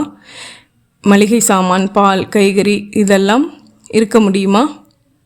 கரண்ட் பில் கட்டித்தானே ஆக வேண்டும். நியூஸ் பேப்பர், பெட்ரோல், குழந்தைகளின் படிப்பு செலவு என்று எதை குறைக்க முடியும்? உறவினர் வீட்டு வைபவங்கள் வராமல் இருக்குமா? போகாமல் இருக்க முடியுமா? போனால் பயண செலவு ப்ளஸ் அன்பளிப்பு செலவு. விருந்தினர்கள் வீட்டுக்கு வந்து தங்காமல் இருப்பார்களா? அவர்களுக்கு கேழ்வரகு கஞ்சியா ஊற்ற முடியும்? சுத்த பைத்தியக்காரத்தனம். நடத்தவே முடியாது. மேஜை மேல் அந்த ஃபில்டர் சிம் கடிதத்தை வைத்துவிட்டு நாற்காலியில் அமர்ந்து காகிதமும் பென்சிலும் எடுத்து சில கணக்குகள் போட்டு பார்த்தான் குணசீலன். உதட்டை பிதுக்கி தலையை அசைத்து கொண்டான். சமையல் கட்டில் சத்தங்கள் நின்று போயிருந்தன. அங்கு விளக்கணைக்கப்படும் சுவிட்ச் சத்தம் கேட்டது. தொடர்ந்து நிர்மலாவின் மெட்டி சத்தம். 2 கைகளிலும் 2 டம்ளர்களோடு வந்த நிர்மலா, அதுக்குள்ளே பசங்க தூங்கிட்டாங்களா என்றவள் குள்ள மேஜை மேல் வைத்துவிட்டு அவர்களை எழுப்பினாள். அருண், வித்யா, எந்திரிங்க, பால் குடிச்சிட்டு படுங்க. தூங்குற குழந்தைகளை எழுப்பி பால் கொடுக்காதேன்னு எத்தனை தடவை சொல்லியிருக்கேன் உனக்கு என்றான். இப்போ என்ன விஷயமா கொடுத்துட்டேன், ஏன் இதுக்கெல்லாம் கூட கத்துறீங்க? குடிடா. திட்டு வாங்கி வைக்கிறதுக்குள்ளே தூங்குனீங்களா? டைஜஸ்ட் ஆகாதிரி, சொன்னால் புரிஞ்சுக்கணும். அவங்க ஆக்டிவாக இருக்கிறப்ப கொடு, வேணாங்கலை. தூங்குறவங்கள மந்தமாக்குறது, பாலை வேற கட்டாயப்படுத்தி கொடுக்குற. உனக்கா புரியும்? இல்லை சொல்கிறபடியாவது எடுத்துக்கணும். உங்களுக்கு எதையாச்சும் சாக்கு வச்சு என்னை திட்டணும். எதுவும் புரியாத மரமண்டை தான் நான், ஒரு முட்டாள் தான் நான். போதுமா? குணசீலன் பெருமூச்சு விட்டான். இவளோடு ஏற்படும் சண்டை என்னும் நெருப்பு என்றைக்கு அணைவதே இல்லை, அணைந்து சாம்பலாகிவிட்டது என்று நினைத்து கொண்டிருக்கும்போது குப்பென்று ஒரு காற்று விசிறிவிட்டு நெருப்பின் கொளுத்தின உதயமாகி விடுகின்றன. குழந்தைகள் பால் குடித்த டம்ளர்களை சென்று அலம்பி வைத்துவிட்டு குணசீலன் அருகில் வந்தாள் நிர்மலா. ரசீது பார்த்தீங்களா? உங்கள் பேரில் தான் இருக்குது. இதோ நெருப்பை வீசிவிட போகிற காற்று மீண்டும் புறப்பட்டு விட்டது. நிர்மலா, இப்படி உட்கார சொல்கிறேன். பரவாயில்ல, சொல்லுங்கள். யார் பேரில் வாங்குகிறோங்கிறதா பிரச்சனை? நம்மளால் சமாளிக்க முடியுமான்னு தீர்க்கமாக யோசிக்காமல் அவசரப்பட்டு இறங்கிட்டா நாளைக்கு அவஸ்தைப்பட போகிறது நாம தானேம்மா. சொந்த வீட்டில் என்ன அவஸ்தை இருக்கும்னு சொல்கிறீங்க? இந்த வீட்டில் எத்தனை அவஸ்தைகள் இருக்குது? அதெல்லாம் இருக்காதுங்க. மாடி போர்ஷனுக்கும் நமக்குமா காமனாக ஒரே ஒரு பாத்ரூம். லெட்டின் கொல்லை பக்கமாக வச்சுட்டாரு வீட்டுக்காரரு. சமயத்தில் டோக்கன் போட்டுக்காத குறையாக காத்துக்கிட்டு இருக்க வேண்டியதாக இருக்குது. மழை பெஞ்சா 10 நாளைக்கு தண்ணி நிற்கும். மற்றபடி கைப்பம்பு அடித்து தோள்பட்டையே கழண்டு போயிடும். ஒரு போர்வெல் போட்டு கொடுங்கன்னு 3 வருஷமாக கேட்குறோம். நடந்துச்சா? பக்கத்து வீட்டுக்கும் நமக்கும் காமனாக பொதுச்சுவர். அங்கே யாராச்சும் தும்மினா இங்கே எதிருது. நான் சுப்ரபாதம் போட்டால் பக்கத்து வீட்டில் வீம்புக்குன்னே மைக்கேல் ஜாக்சன் வைக்கிறான். ஏதாச்சும் ரகசியம் பேச முடியுதா? மழை பெஞ்சா சமையல் கட்டில் தெப்பக்குளம் வந்துடும். சாமி ஊர்வலமே விடலாம் தெப்பத்தில். சொந்த வீட்டில் இந்த அவஸ்தைகள் இருக்குமா சொல்லுங்க? இருக்காது தான். நம்ம இஷ்டத்துக்கு நம்ம சௌகரியத்துக்கு வீடு கட்டிக்கிறது நல்லது தான், சௌகரியந்தான், அவசியம்தான். ஆனால் அதுக்கு நம்ம தயார்படுத்திக்க வேணாமா நிர்மலா? இப்போ என்ன செய்யணுங்கிறீங்க? இந்த தவணைத்திட்டம் எல்லாம் நமக்கு சரிப்பட்டு வராது நிர்மலா. வட்டியே ஆளை சாப்பிட்டுடும். மொத்தமாக கையில் பணம் இருந்தால் வாங்கணும். என்ன பேசுகிறீங்க நீங்கள்? உலகத்தில் யாருமே கடன் வாங்கிறது இல்லையா? ஒரு தொழிற்சாலை ஆரம்பித்தாலோ வீடு கட்டினாலோ எப்பேற்பட்ட ஆசாமியும் கொஞ்சமாவது கடன் வாங்கித்தான் செய்வான். இந்தியாவை வெளிநாட்டிலிருந்து கடன் வாங்கலையா? இதில் என்ன அவமானம் இருக்குது? அவமானம்னு நான் சொல்லலை நிர்மலா. சமாளிக்கிற சக்தி வேணும் இல்லையா? இந்த வேலையில் வர்ற சம்பளம் தவிர வேறு ஏதாவது 2-3 வழிகளில் எனக்கு வருமானம் வந்துச்சுன்னு வச்சுக்கோ, நீ சொல்கிற மாதிரி தைரியமாக இறங்கிடுவேன். சமாளிக்க கூட முடியுங்கிற நம்பிக்கை வரும். நானும் எப்படியோ கணக்கு போட்டு பார்த்துட்டேன் நிர்மலா. வேற என்ன வழி? உன் நகைகளில் 10 பவுன் வித்தடாமலும் போட்டு பார்த்துருக்கேன். இதுக்கும் மேலே வட்டி இல்லாத பணம் ஏற்பாடுனா லாட்ரி சீட்டு வாங்க வேண்டியது தான். குறையிற பணத்துக்கு ஏதாச்சும் பேங்க்கில் வீட்டு மேலே கடன் தரதா, நிறுவனங்களில் கடன் வாங்கிக்க கூடாதா? கடன் வேணாங்கிறது என் அபிப்பிராயம். அப்போ என்ன தான் செய்யலாங்கிறீங்க? சேமிக்கலாம். இன்னும் 2 வருஷம் போகட்டும். இப்போ அதை விட உசந்துராதா விலை? உசரும். வருமானத்தை உசத்துறதுக்கு வழி இருக்கான்னு பார்க்கலாம். லட்டு மாதிரி கிடைக்கிற ஃப்ளாட்டை விட்டுட்டு, லட்டு தான், ஆனால் நம்ம வீட்டு லட்டு இல்லையே, கடையில் இருக்கிற லட்டாச்சே, காசு கொடுத்து தானே கிடைக்கும். அப்போது நான் பணம் கட்டிட்டு வந்தது என்ன? அதனால் பத்திரம் எழுதி பதிவு பண்ணிட்டோம். இல்லை, எதிலாச்சும் கையெழுத்து போட்டுட்டோமா? நாளைக்கே 2 பேருமா போகலாம். என் வீட்டுக்காரரை கேட்காம முடிவெடுத்துட்டேன். இப்போ எங்களுக்கு வீடு வாங்குகிற அபிப்பிராயம் இல்லை, பணத்தை திருப்பி கொடுங்கன்னு கேளு. அது எப்படி கொடுப்பான்? எல்லாம் கொடுப்பான். இந்த மாதிரி புக் செய்கிறதும் கேன்சல் பண்ணுறதும் 100 அனுபவம் பார்த்துருப்பான் அவன். அந்த ஃப்ளாட்டுக்கு நிறைய ஆஃபர் இருக்கிறதா சொன்னானே. இன்னொரு பார்ட்டியை புக் பண்ணிவிட்டு நம்ம பணத்தை திருப்பி கொடுத்துட போகிறான். ஆக அந்த பிளாட்டை வாங்குறது இல்லைன்னு முடிவு பண்ணிட்டீங்க. அந்த முடிவு தான் வந்தால் கிடக்கு. தெரியும், எனக்கு தெரியும். இவ எப்படி நம்மளை கேட்காம பணத்தை எடுத்துகிட்டு போய் கட்டலாம்னு உங்களுக்கு ரோஷம் அதானே? அதனால தான் நான் வேணாங்கிறீங்க. பைத்தியக்காரத்தனமாக பேசாத. அந்த கோபம் ஒரு பக்கம் இருக்கத்தான் செய்யுது. ஆனால் இது அதுக்காக எடுக்கிற முடிவு இல்லை. நல்லா யோசித்து பார்த்து தான் சொல்கிறேன். சொல்லுங்கள். பைத்தியக்காரின்னு சொல்லுங்கள், ராங்கிக்காரின்னு சொல்லுங்கள், இன்னும் என்ன சொல்லணுமோ சொல்லுங்கள். சொந்த வீட்டில் சௌகரியமாக இருக்கலாம்னு ஆசைப்பட்ட பாருங்க. ஏன் தப்பு. நிர்மலா ஆத்திரமாக தன் முகத்தில் 2 கைகளாலும் அரைந்து கொண்டு அழுத்துவாங்க. குழந்தைகள் இருவரும் ஒரே நேரத்தில் திடுக்கிட்டு எழுந்து அழுகிற அம்மாவை பார்த்தார்கள். ஒன்றுமில்லை, நீங்கள் தூங்குங்க என்றான். நிர்மலா, முதல்ல அழறதை நிறுத்து. குழந்தைங்க என்ன நினைப்பாங்க? நான் ஏதோ ஒன்று அடித்தாதான் நினச்சிக்க மாட்டாங்க? அடித்தாலும் அடிப்பீங்க, அது ஒன்று தானே இந்த வீட்டில் எனக்கு பாக்கி இருக்குது என்றவள் பெரிய சத்தத்தில் அழ துவங்கினாள். பக்கத்து வீட்டு மைக்கேல் ஜாக்சன் இங்கே கேட்பது போல இந்த நடுராத்திரி ஓங்கார அழுகையும் அந்த பக்கம் கேட்கும் என்பதை பற்றி அவள் கவலைப்படவில்லை. அது புதிதல்ல. குணசீலன் பல முறை பார்த்தாயிற்று. இந்த அழுகை வெறுப்புகளில் மனதில் கொஞ்சம் கூட அனுதாபம் பிறப்பதில்லை. புரியாத்தனமாக ஏன் அழுவ வேண்டும் என்கிற எரிச்சலும் கோபமும் தான் தூண்டப்படும். அழுகிறாயா, அழுதுகொள் என்ற வீம்புதான் மனதில் தோன்றும். கண்ணீர் துடைக்கவோ ஆறுதல் சொல்லவோ சத்தியமாக தோன்றாது. குணசீலன் அழுகையை நிறுத்தச் சொல்லி 2 முறை சொல்லி பார்த்தான். அவள் நிறுத்தவில்லை. தூக்கம் கலைந்து விழித்தபடி படுத்திருக்கும் குழந்தைகளை பார்த்தான். எழுந்தான். அவர்களிடம் வந்தான். உங்கள் அம்மா ஆசைத்தீர அழுதுகிட்டு இருக்கட்டும், நம்ம ஹாலில் படுத்து தூங்கலாம் வாங்க. பெட்ஷீட்டையும் தலையணிகளையும் வள்ளிக்கொண்டு குழந்தைகளை நடத்தி ஹாலில் படுக்க வைத்துவிட்டு படுக்கை அறையின் கதவை சத்தமாக சாத்திவிட்டு வந்து அவர்கள் நடுவில் படுத்து கொண்டான். அருணும் வித்யாவும் அவனை கட்டி கொண்டார்கள். வித்யா கிசுகிசுப்பாக கேட்டாள், அம்மா ஏன்பா அழறாங்க? குழந்தைக்கு என்ன சொல்வதென்று புரியவில்லை. உண்மையை சொன்னால் புரியாது, பொய் சொல்ல விரும்பவில்லை. தூங்குமா, ஒன்றுமில்லை என்றான். தான் சொல்வது மகா அபத்தமான பதில் ஒன்று தெரிந்தும். அத்தியாயம் 4. அலுவலகத்தில் தன் நாற்காலியில் அமர்ந்திருந்தான் குணசீலன். வேலையே ஓடவில்லை. காலையிலிருந்தே டென்ஷன். மேஜை டிராயருக்கு மாற்றுச்சாவி இல்லை என்று சொல்லிவிட்டார்கள். ஏதேதோ சாவிகளை போட்டு பார்த்து திறக்க முடியாமல் பூட்டு ரிப்பேர்காரனை அழைத்து வர சொல்லி கொஞ்சம் சேதப்படுத்தி டிராயரை திறந்ததை மேஜிக் மாதிரி ஆஃபீஸ் முழுவதும் வேடிக்கை பார்த்தது. ஆஃபீஸ் சாவியை பைக் சாவியோடு யாராச்சும் மாட்டுவாங்களா? போலீஸ் கம்ப்ளைண்ட் ஒன்று கொடுத்து வச்சுருங்க. உங்கள் நேம் பிளேட் வேறு அதில் இருக்குன்னு சொல்கிறீங்க, வீட்டு சாவி வேறு இருக்குன்னு சொல்கிறீங்க. எவனாச்சும் திருடன் கையில் கிடச்சி வச்சிடுச்சின்னு வச்சுருங்க. அவ்வளோதான். முதல்ல வீட்டில் அந்த பூட்டை மாற்றிடுங்க. ஆளுக்கு பரிதாபப்பட்டு யோசனை சொல்லிவிட்டு போனார்கள். ஏதோ செய்யக்கூடாத தவறை செய்துவிட்டவன் போலத்தான் அனைவராலும் பார்க்கப்பட்டான்.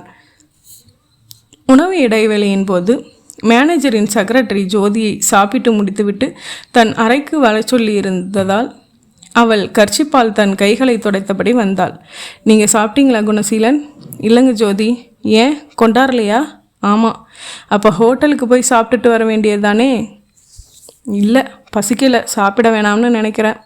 காலையிலேருந்து உங்கள் முகமே சரியில்லை. எதுவும் சாப்பிடாம வயத்தை காயப்படாதீங்க சார். ஒரு பாக்கெட் தயிர் சாதம் மட்டுமாவது வாங்கிட்டு வர சொல்கிறேன், இருங்க என்று ஜோதி வெளியே சென்று பியூனிடம் சொல்லிவிட்டு மறுபடி வந்தார். முதல்லையே சொல்லியிருந்தா என் சாப்பாட்டிலே ஷேர் பண்ணிகிட்ருக்கலாம். குணசீலன் நிமிர்ந்து ஜோதியை பார்த்தான். இந்த அலுவலகத்திலேயே ஜோதி ஒருத்தியைத்தான் குணசீலனுக்கு பிடிக்கும். பழக இனிமையானவள், முகத்தில் புன்னகை தவிர வேறு எதுவும் கண்டதில்லை. புத்திசாலித்தனம், தைரியம் நிறைந்தவள், வெளிப்படையாக பேசுபவள். குணசீலனிடம் எப்போதும் அவளுக்கு ஒரு அன்பு உண்டு. தன் வீட்டில் நடந்த சம்பவங்களை, தன் கணவன் முதல் நாள் இவள் கலாட்டா செய்ததை, குழந்தைகளோடு சுற்றுலா சென்று வந்ததை என்று சகலமும் அவனிடம் பகிர்ந்து கொள்வாள். குணசீலன் அவள் தன் பலவீனங்களை பற்றியும் வெளிப்படையாக பேசும்போதெல்லாம் என் மேல் நம்பிக்கை வைத்து எல்லாம் சொல்கிறாளே என்று நினைத்து கொள்வானே ஒழிய பதிலுக்கு தன் பலவீனங்கள், குடும்ப பிரச்சனைகளை அதிகம் வெளிப்படுத்துவதில்லை. கூடியவரை நல்ல அம்சங்களை மட்டுமே சொல்லிக்கொள்வான். அழகான சட்டைக்கு உள்ளே அழுக்கான பனியன் அணிந்திருப்பதை சொல்ல மாட்டான். எதுக்கு வர சொன்னீங்க குணசீலன் என்றால் நாட்காலியில் அமர்ந்து அவன் மேஜையில் இருந்த ஒரு குண்டூசி எடுத்து தன் பல்லிடுக்கில் சுரண்டியபடி ஜோதி. ஜோதி, 2 மாதம் முன்னாடி ஒரு ஃப்ளாட் வாங்கணும்னு பிளான் பண்ணிகிட்டு இருக்கிறதா சொன்னீங்கல்ல, வாங்கிட்டீங்களா? இன்னும் இல்லை சார். என்ன திடீர்னு? சொல்கிறேன்.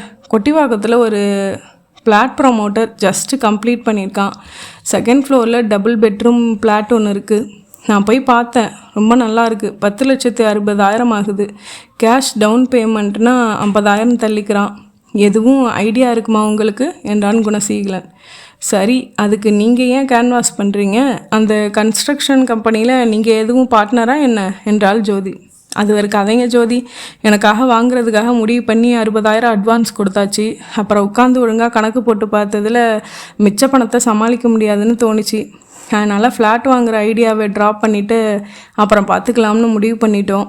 இப்போ கொடுத்த பணத்தை திருப்ப கொடுங்கயான்னு கேட்டால் வேறு பார்ட்டியை நீயே பிடிச்சி கொடுத்துன்ட்டாரு. அவங்கக்கிட்ட அட்வான்ஸ் வாங்கி உங்களுக்கு திருப்பி தந்துடுறேன்னு சொல்கிறான். இது என்ன நியாயம்? நியாயம் இல்லை தான். இப்போ உலகத்தில் எது நியாயமாக நடக்குது?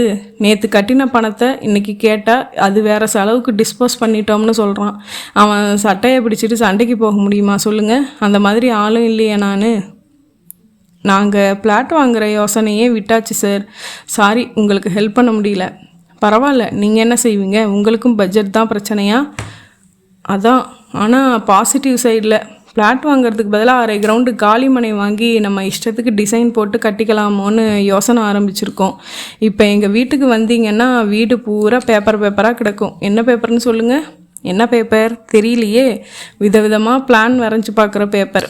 எல்கேஜி படிக்கிற என் பையன் கௌசி கூட ஸ்லேட்டில் கோடு போட்டு இந்த மாதிரி கட்டலாமான்னு கேட்க ஆரம்பிச்சிட்டான். நான் ஒன்று சொன்னால் கோபிச்சிக்க மாட்டீங்களே சார்? இல்லை, சொல்லுங்கள். நல்லா கணக்கு போட்டு பார்த்து ஒரு முடிவுக்கு வந்தப்புறம் அட்வான்ஸ் கட்டியிருக்கக்கூடாதா? எதுக்கு அவசரப்பட்டு கட்டி வச்சிங்க? அந்த கேள்வி குணசீலனை உரிமையோனு தான் என்றாலும் அரைந்தது, கொஞ்சம் வலித்தது. திட்டமிட தெரியாத அவசர கொடுக்க என்று என்னை பற்றி ஒரு அபிப்பிராயம் அவள் மனதில் பதிவாகி இருக்கும். பதில் சொல்லாமல் பென்சிலால் மெமோ போர்டில் படம் வரைய தொடங்கிய அவனை பார்த்து, சாரி சார், நான் தப்பாக கேட்டுட்டேனா என்றாள் ஜோதி.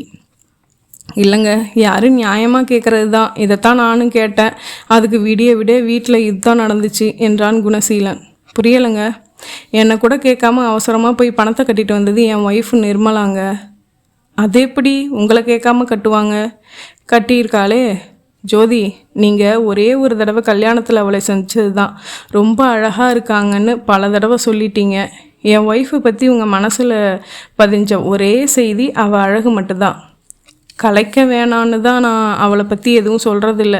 கல்யாணமாகி 14 வருஷம் ஆச்சுங்க. முதல் 2 வருஷம் இளமையும் துள்ளலுமாக போயிடுச்சு. அடுத்தவரோட குறைகள் எதுவும் அப்பப்போ பொருட்படுத்தப்படாது. ஆனால் அதுக்கப்புறம் இன்னைக்கு வரைக்கும் அவளை நான் புரிஞ்சு வச்சிருக்கிற அளவுக்கு என்னை அவள் புரிஞ்சுக்கலைங்க. என் கல்யாண வாழ்க்கையை ஒரு கிராஃப் மாதிரி வரைய சொன்னால் முதல் 2 வருஷம் கிட்டத்தட்ட செங்குத்து கோடு தான். சிகரம் தொட்டாச்சு. அப்புறம் கோடு கீழே நோக்கி நோக்கி திரும்பிடுச்சுங்க.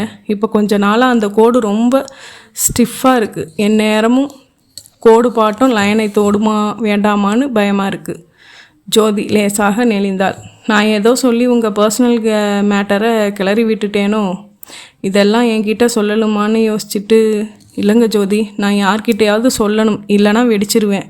R you not my good friend? உங்கள் சந்தோஷத்தையும் துக்கத்தையும் எத்தனை தடவை பகிர்ந்துக்கிட்டு இருக்கீங்க. நான் தான் நியாயமாக நடந்துக்கல. உங்ககிட்ட உலகத்திலேயே அதிபயங்கர சந்தோஷ மனுஷன் மாதிரி எல்லார்கிட்டையும் ஒரு ஷோ பண்ணிகிட்ருக்கேன். உள்ளே ஒரே புழுக்கமுங்க. கொஞ்சமாவது அன்லோட் பண்ணி ஆகணும். நீங்கள் என்னை விட வயசில் சின்னவங்க, ஆனால் உங்களை பார்த்தா எனக்கு மதிக்கணும்னு தோணும். ஏன்னா நீங்கள் ஒரு ஐடியலாக ஒய்ஃபாக எனக்கு தெரியுறீங்க. ஏதோ நீங்கள் சுய இறக்க மூடில் இருக்கீங்க, அதனால் சொல்கிறீங்க. ஐடியல் ஒய்ஃபா? நானா? என் ஹஸ்பண்ட் சாயங்காலம் பிக்கப் பண்ணிக்க வருவார். கேட்டு பாருங்க. என்கிட்ட உள்ள பொறுப்பில்லாதத்தனத்தை சொல்லுவார். உரசல்கள் எல்லா வீட்லேயும் உள்ளது தான் சார். Of course I agree. ஆனால் உரசல்களுக்கும் விரிசல்களுக்கும் வித்தியாசம் இருக்குங்க. தினம் உங்கள் ஹஸ்பண்ட் வந்து உங்களை பிக்கப் பண்ணிக்கிறாரே, ஏன் பஸ்ஸில் வர சொன்னால் நீங்கள் வரமாட்டிங்களா? ஒரு கைனட்டிக் ஹோண்டா வாங்கி கொடுத்தா ஓட்ட மாட்டிங்களா? அதை ஒரு சந்தோஷமாக நினைக்கிறார். நானும் எத்தனை வருஷமாக பார்க்குறேன். ஒரு தடவை கூட அவர் முகத்தில் சலிப்பை பார்த்ததில்ல. ஒரு கடமையாக செய்யலை. இதை ஒத்துக்கிறீங்களா? கரெக்டு தான். எதுக்காக தினம் தினம் ஸ்ட்ரைன் பண்ணுறீங்கன்னு பல தடவை கேட்டுட்டேன். என் சந்தோஷத்தை கெடுக்காதுன்னு சொல்கிறாரு. இந்த மாதிரி என்னால் நினைக்க முடியலங்க ஜோதி. வீட்டுக்கு 1 மணி நேரம் லேட்டாக போகலாமேன்னு தோணுது. ஆஃபீஸ்க்கு புறப்படுறப்போ ஒரு விடுதலை மாதிரியும், வீட்டுக்குள்ளே நுழையிறப்போ ஒரு ஜெயில் நினைப்பும் மனசில் வந்தால் அந்த தாம்பியத்தில் என்னங்க நிம்மதி இருக்கும்? ஏன் சார் இவ்வளவு தூரம் சீரியஸாக கற்பனை பண்ணிக்கிறீங்க? கற்பனை இல்லைங்க, என் மனசில் ஓடுறத சொன்னேன். அந்த வீட்டில் என்னை இழுக்கிற புவியீர்ப்பு விசை என் குழந்தைங்க தான் ஜோதி. அவர்களோட மல்லுக்கு நின்று களைச்சிட்டேன். இவ்வளவு நொந்து போகிற அளவுக்கு என்ன பண்ணிட்டாங்க? இதுக்கு ஒரு வரியில் பதில் சொல்ல முடியாதுங்க. நிறைய சொல்லணும். இன்னொரு நாள் ஒவ்வொன்றா சொல்கிறேன். மொத்தத்தில் சொல்கிறதுனா அவளோட கர்வமும் அதிகாரமும் தான் எனக்கு அலர்ஜி. கர்வப்பட வேண்டிய அளவுக்கு சாதனை செஞ்ச எத்தனையோ பேர் சாதுவாக இருக்காங்க. இவளுக்கு ஏன் இப்படி ஒரு ஆட்டம்னே எனக்கு புரியாதுங்க. எதுலையும் அவள் தான் முடிவெடுக்கணும். அந்த முடிவு உருப்படியானதாக இருந்தால் தாராளமாக எடுக்கட்டும்னு விட்டுடலாம். முட்டாள்தனமாக இருந்தால் எப்படி எதிர்கருத்து சொல்லாமல் இருக்க முடியும்? ஒரு வார்த்தை அவள் விருப்பத்துக்கு எதிராக சொல்லிடக்கூடாது. அங்கே ஆரம்பிச்சிடும் பிரச்சனை. வார்த்தைக்கு வார்த்தை பதில் பேசுவா. பதில் இல்லாமல் போகிறப்போ அழுகை. சரி சரின்னு எவ்வளவோ விஷயங்களை விட்டு கொடுத்துட்டேன். அதையே அட்வான்டேஜாக எடுத்துக்கிட்டு பெரிய விஷயங்கள்லையும் முடிவெடுத்தா எப்படி? இப்போ நீங்களே சொன்னீங்க, கணக்கு போட்டு பார்க்காம ஏன் பணம் கட்டுனீங்கன்னு. இவ்வளவு விளக்கம் நான் சொல்லலைன்னா என்னைத்தானே நீங்கள் முட்டாள்னு நினைப்பீங்க. இந்த மாதிரி எல்லார்கிட்டையும் விரிவாக சொல்லிகிட்டு இருக்க முடியுமா? இவ பண்ணுற குளறுபடிக்கெல்லாம் அனாவசியத்துக்கு என் இமேஜ் ஸ்பாயில் ஆகுதுங்க. அந்த கன்ஸ்ட்ரக்ஷன் ஆஃபீஸில் உள்ளவனுங்க எல்லாம் என்னை நமட்டு சிரிப்போடு தான் பார்த்துருக்கானுங்க. கூசி போகுதுங்க மனசு. கதவை தட்டிவிட்டு வில்லே வந்த பியூன் மேஜை மேல் தயிர் சாத பொட்டலத்தை வைத்து டம்ளரில் தண்ணீர் பிடித்து வைத்து விட்டு சென்றதும், இல்லை நான் எந்த ஆங்கிளில் சொல்ல வரேன்னா, குணசீலனை கையமர்த்தி தடுத்தாள் ஜோதி. இப்போ நீங்கள் முன்னும் டென்ஷனில் இருக்கீங்க, பசியோடவும் இருக்கீங்க. இப்போ முதல்ல நீங்கள் சாப்பிடுங்க சார். இந்த டாப்பிக்கை விட்டுடுங்க. 2 நாள் கழித்து கொஞ்சம் நிதானமான மனநிலையில் நாம் இதை பற்றி டிஸ்கஸ் செய்யலாம். அப்போ என்னை அனுமதிச்சா சில விஷயங்களை சொல்கிறேன். சாப்பிடுங்க ப்ளீஸ் என்று பொட்டலத்தில் கட்டி இந்த சணலை அவிழ்த்து விரித்து வைத்து விட்டு எழுந்து சென்றாள் ஜோதி. சற்று நேரம் அமைதியாக தயிர் சாதத்தையே பார்த்து கொண்டிருந்தான் குணசீலன். பிறகு மெதுவாக சாப்பிட துவங்கினான். நான் சாப்பிட்டிருப்பேனா என்று நிர்மலா நினைத்து பார்த்திருப்பாளா? அவளை பற்றி நினைக்காமல் இரேன். அத்தியாயம் 5. மாலையில் குணசீலன் வீட்டுக்கு திரும்பிய போது சோஃபாவில் உட்கார்ந்து துடைகளை ஆட்டியபடியே டிவி பார்த்து கொண்டிருந்த சபாநாயகத்தை பார்த்து, வாங்க மச்சான், எப்போ வந்தீங்க என்றான். நிர்மலாவின் பெரிய அண்ணன் திருவெற்றியூரில் இருக்கிறான்.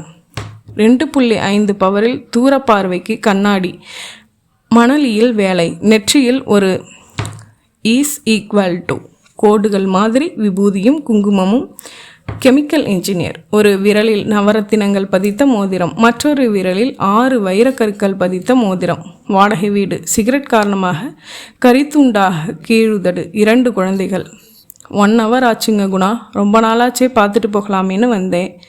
பொய். அப்படியெல்லாம் சாதாரணமாக வந்து குசலம் விசாரித்து விட்டு போகிறவன் அல்ல. ஏதோ காரணம் இருந்திருக்க வேண்டும்.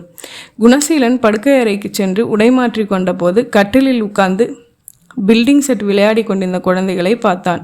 வாசலை பார்த்து கொண்ட அருண், டாடி, அம்மா மாமா கிட்ட வேற அழுதாங்க என்றான். மச்சானின் திடீர் வருகையின் நோக்கம் அவனுக்கு புரிந்தது.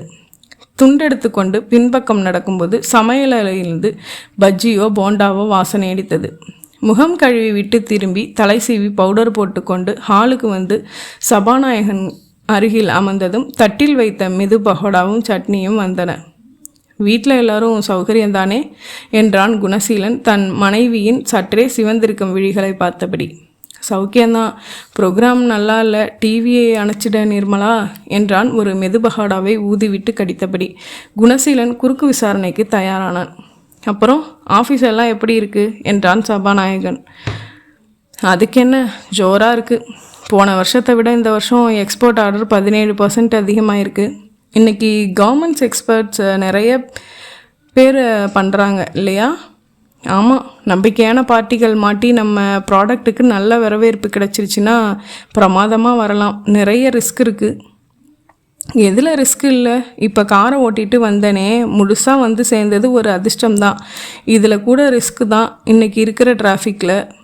அடடே, வெளியில் நிற்கிற ஹூண்டாய் கார் உங்களோடதா? எப்போ வாங்கினீங்க? தெரியாதே, போன மாதம்தான் வாங்கினேன். செகண்ட் ஹேண்ட் தான். 3.25 ஆகுது. குழந்தைங்க பெரிய பசங்களாகிட்டாங்க, பைக்கில் வச்சு கூட்டிகிட்டு போக முடியறதில்ல. அதுதான் சரி, நான் கூட இப்போல்லாம் குடும்பத்தோடு போகிறதுன்னா கூடுமான வரைக்கும் ஸ்கூட்டரை தொடாமல் ஆட்டோ பிடிச்சிடுறேன். இன்றைக்கி ஆட்டோவுக்கு ஆகிற செலவு கணக்கை போட்டு பார்த்தா காரு வச்சு மெயின்டைன் பண்ணுறது ரொம்ப சீப்பு தான் குணா. அது எப்படி 3.25 லட்சம் சும்மாவா? அதுக்கு வட்டி போட்டு பார்க்க வேணாமா? அவ்வளவு கரெக்டாக பார்க்க முடியுமா? என்னைக்கு இருந்தாலும் அசட் தானே அது, ரீசேல் வேல்யூ இருக்குதே. எனக்கு அப்படி படலை. இப்போ காரோ ஸ்கூட்டரோ 10,000க்கு வாங்குகிறோம்னு வைங்க, 2 வருஷம் கழித்து விற்கிறப்ப 15,000க்கு விற்க முடியுமா? 7,000க்கோ 8,000க்கோ தாமே விற்க முடியும். வாஸ்தவம் தான். பேசாமல் லேண்ட்லேயோ வீட்லேயோ பணத்தை இன்வெஸ்ட் பண்ணினா நீங்கள் சொல்கிற மாதிரி வேல்யூ அப்சர்ப்ஷன் நிச்சயம் கிடைக்கும். வீடுனதும் ஞாபகத்துக்கு வருது, ஏதோ ஒரு பிளாட்டுக்கு அட்வான்ஸ் கொடுத்துருந்தீங்களாமே நிர்மலா சொன்னா. எந்த ஏரியா? அங்கே இங்கே சுற்றி விஷயத்துக்கு வந்து விட்டான். டம்ளர்கள் வைத்து தண்ணீர் ஊற்றிய நிர்மலாவை ஒரு தரம் பார்த்து கொண்டான் குணசீலன். நிர்மலா என்னன்னு சொன்னா? 10,60,000, அதில் 60,000 கட்டியாச்சுன்னு சொன்னா. மிச்ச பணத்தை 10 வருஷத்தில் கட்டி முடிக்கலாம்னு சொன்னா. கொட்டிவாக்கம் இன்றைக்கி பயங்கர டெவலப் ஆகிட்டு இருக்கிற ஏரியான்னு சொன்னேன். அவ்வளவுதான் சொன்னாலா? வேற என்ன? அதை வாங்க போகிறதில்லன்னு முடிவெடுத்து கொடுத்த பணத்தை திருப்பி கேட்டிருக்கோம், அதையும் சொன்னாலான்னு கேட்டேன். சற்று அமைதி விட்டு சொன்னா என்றான் சபாநாயகம். நிர்மலா, மச்சானுக்கு சட்னி போடு என்றான் குணசீலன். ஏன் குணா, என்ன பிரச்சனை? எனக்கு மொத்தமாக பணம் கட்டி கடன் இல்லாமல் வாங்கணும்னு ஆசை. அதுக்கு இப்போ தோதில்லை. மொத்தமாக கட்டுறதுன்னா 3 லட்சம் குறையுதாமே. தர்மசங்கடமாக ஆமாம் என்றான். அதை மட்டும் வேணுமானா ப்ரைவேட்டாக நான் ஏற்பாடு பண்ணி தரேனே. தோதா வர்றப்ப வாங்கி போட்டுடுங்களேன். என்னைக்கு இருந்தாலும் சொந்த வீடு நல்லது தானே. அதெல்லாம் சரிதான், நிம்மதியான சூழ்நிலையில் வாங்கலாம்னு நினைக்கிறேன். ஒரு செலவு இல்லைன்னா ஒரு செலவு வந்துட்டு தான் இருக்கும். இப்போ திடீர்னு உடம்புக்கும் முடியாமல் படுத்துடுறோம்னு வைங்க, 1000 கணக்கில் செலவாகுது. சமாளிக்கிறோமா இல்லையா? அந்த மாதிரி சமாளிச்சிட வேண்டியது தான். அதே தான் என் கேள்வியும். உள்ள பணத்தை எல்லாம் சுரண்டி கொஞ்சம் பணம் வட்டிக்கு ஏற்பாடு பண்ணி சொந்த வீட்டில் போய் உட்காந்துக்கிட்டதுக்கப்புறம் நீங்கள் சொல்கிற மாதிரி உடம்பு சரியில்லாமல் படுத்துட்டா அப்போ பணத்துக்கு என்ன பண்ணுறது? மேற்கண்டு கடனாளி ஆகிறதா? சபாநாயகம் பதிலுக்கு திணறுவதை குணசீலன் ரசித்தான். சபாநாயகம் எக்ஸ்கியூஸ் மீ சொல்லி தட்டிலேயே நாசுக்காக கை கழுவி சிகரெட் எடுத்து பற்ற வைத்தான். மச்சான், எதுக்கு வேணும்னாலும் எப்படி வேணும்னாலும் வாதம் பண்ணலாம். வாதத்தில் ஜெயிக்கிறதில்ல பிரச்சனை, வாழ்க்கையில் ஜெயிக்கணும். குணசீலனுக்கு சுர் என்று கோபம் வந்தது. தன்னை விட மூத்தவன் என்கிற மரியாதை கருதி பேசாமல் இருந்தான். என்ன சொல்கிறீங்க? கட்டின பணத்தை எதுக்கு திரும்ப வாங்கணும்? 3 லட்சம் நான் ஏற்பாடு பண்ணி தரேன், மெதுவாக திருப்பி கொடுங்களேன். அப்படியா? உங்கள் பணமா? என்கிட்ட 3 லட்சம் சட்டுன்னு எடுக்கிற மாதிரி ஏது தோது? காரையே ஃபைனான்ஸில் ஸ்கீம் போட்டு தான் வாங்கியிருக்கேன். வெளியில் தான் ஏற்பாடு செய்யணும். வட்டிக்கு தான் கொடுப்பாங்க. பின்ன யார் சும்மா கொடுப்பாங்க? எவ்வளவு வட்டி? அடமானத்துக்கு நகையோ நிலமோ கொடுத்தா 2.5 வட்டிக்கு வாங்கலாம். எதுவும் இல்லாமல் ப்ராமிசரி நோட்டு மட்டும் கையெழுத்து போடுறதுன்னா 3 வட்டிக்கு மேலே தான் ஆகும். தெரிஞ்ச பார்ட்டினா 3 வட்டியில் முடிச்சுக்கலாம். அதாவது 36%. ஆமாம், இதுக்கு இப்படி மலைக்கிறீங்களே, சினிமாவில் எல்லாம் 7 வட்டி 10 வட்டின்னு சுலபமாக போகுது. அது கோடிக்கணக்கில் புரள்ற இடம். அந்த பக்கம் வாங்க இந்த பக்கம் போட்டு அதுக்கு மேலே காசு பார்ப்பாங்க. வீடுங்கிறது என்ன தொழிலா? அதில் போடுற காசுக்கு வருமானம் ஏதும் இருக்கா? என் மனசில் பட்டதை சொன்னேன். எடுத்துக்கிறதும் எடுத்துக்காததும் உங்கள் புத்திசாலித்தனத்தை பொறுத்தது. மறுபடி சுருக்கென்றது குணசீலனுக்கு. உதடு வரை வார்த்தைகள் வந்து துடித்து கொண்டு நின்றன. கட்டுப்படுத்த மிகவும் சிரமப்பட வேண்டியிருந்தது. நிர்மலா காஃபி கொண்டு வந்து வைத்தாள். அனுபமா மியூசிக் கிளாஸ் போகிறாளா என்றால் நிர்பமா தனக்கு தெரிந்த பதிலை மற்றொரு முறை தன் கணவன் முன்னிலையில் கேட்க விரும்பியதால். காலையில் கர்நாடிக் மியூசிக்கும் டான்ஸும் கற்றுக்கிறா. ஈவினிங் கீபோர்டும் கித்தாரும் கற்றுக்கிறா. படிக்கிறதுக்கு தான் நேரம் இல்லை. பாலாஜிக்கு கராத்தேல இன்ட்ரெஸ்ட். ஸ்கூல்லையே ஜாயின் பண்ணியிருக்கான். அவனுக்கு இன்னும் கால் சரியாக எட்டலை. ஆனால் கார் ஓட்டணும்னு அரிச்சு எடுத்து கத்திக்கிட்டு இருக்கான். உயரம் பத்தலை, ஆனால் பிரமாதமாக ஓட்டுறான். அருண், வித்யா என்ன கற்றுக்கிறாங்க என்றான் சபாநாயகம். நல்லா தூங்கிறதுக்கு கற்றுக்கிறாங்க என்று நிர்மலா சிரிக்க, அவன் சிரிக்க குணசீலன் மட்டும் சிரிக்காமல் சீரியஸாக காஃபி பருகி கொண்டிருந்தான். சபாநாயகம் திடீரென்று நினைத்து கொண்டிருந்தவனாக கையை உதறி மணி பார்த்து கொண்டு எழுந்தான். நான் புறப்படுறேன், நல்லா யோசனை பண்ணி முடிவெடுங்க. குழந்தைங்க எங்கே? அவங்களுக்கு வாங்கிட்டு வந்தேன், கொடுக்க மறந்துட்டேன் என்று பேண்ட் பாக்கெட்டுக்குள் கைவிட்டான். நிர்மலா குரல் கொடுக்க குழந்தைகள் ஓடி வந்து முத்தம் விலையாக நிர்ணயிக்கப்பட்டதை கொடுத்து ஆளுக்கு ஒரு லாலிபாப் வாங்கி கொண்டார்கள். வாசலுக்கு வந்து காரில் ஏறி கொண்டதும் குழந்தைகள், மாமா எங்களை ஒரு ரவுண்ட் அடிங்க மாமா காரில் என்றனர். மாமாவுக்கு டைம் ஆச்சுப்பா, இன்னொரு தடவை உங்களை எல்லாம் கூட்டிகிட்டு வண்டலூர் ஜூ போவோம். ஓகே, குட் பை என்று புகையையும் அவர்கள் முகத்தில் ஏமாற்றத்தையும் பரப்பிவிட்டு போனான் சபாநாயகம். அத்தியாயம் 6. வீட்டுக்குள் வந்த குணசீலனுக்கு குழந்தைகள் சப்பிக்கொண்டிருந்த லாலிபாப்களை பிடுங்கி எறியலாம் போல இருந்தது. திருப்தியாய்ப்போ என்றான் நிர்மலாவை பார்த்து. என்ன என்றால் புரியாத மாதிரி. உங்கள் அண்ணன் ஃபோனில் கூப்பிட்டு அட்வைஸ் பண்ண சொன்னியே, தலை மேலே எடுத்துகிட்டு வந்து அட்வைஸ் மேலே பொழிஞ்சிட்டு போனதில் சந்தோஷமானு கேட்டேன். இங்கே இருக்கிறவனுக்கு மண்டையில் எதுவுமே கிடையாதுன்னு நினைப்பு உங்கள் அண்ணனுக்கு.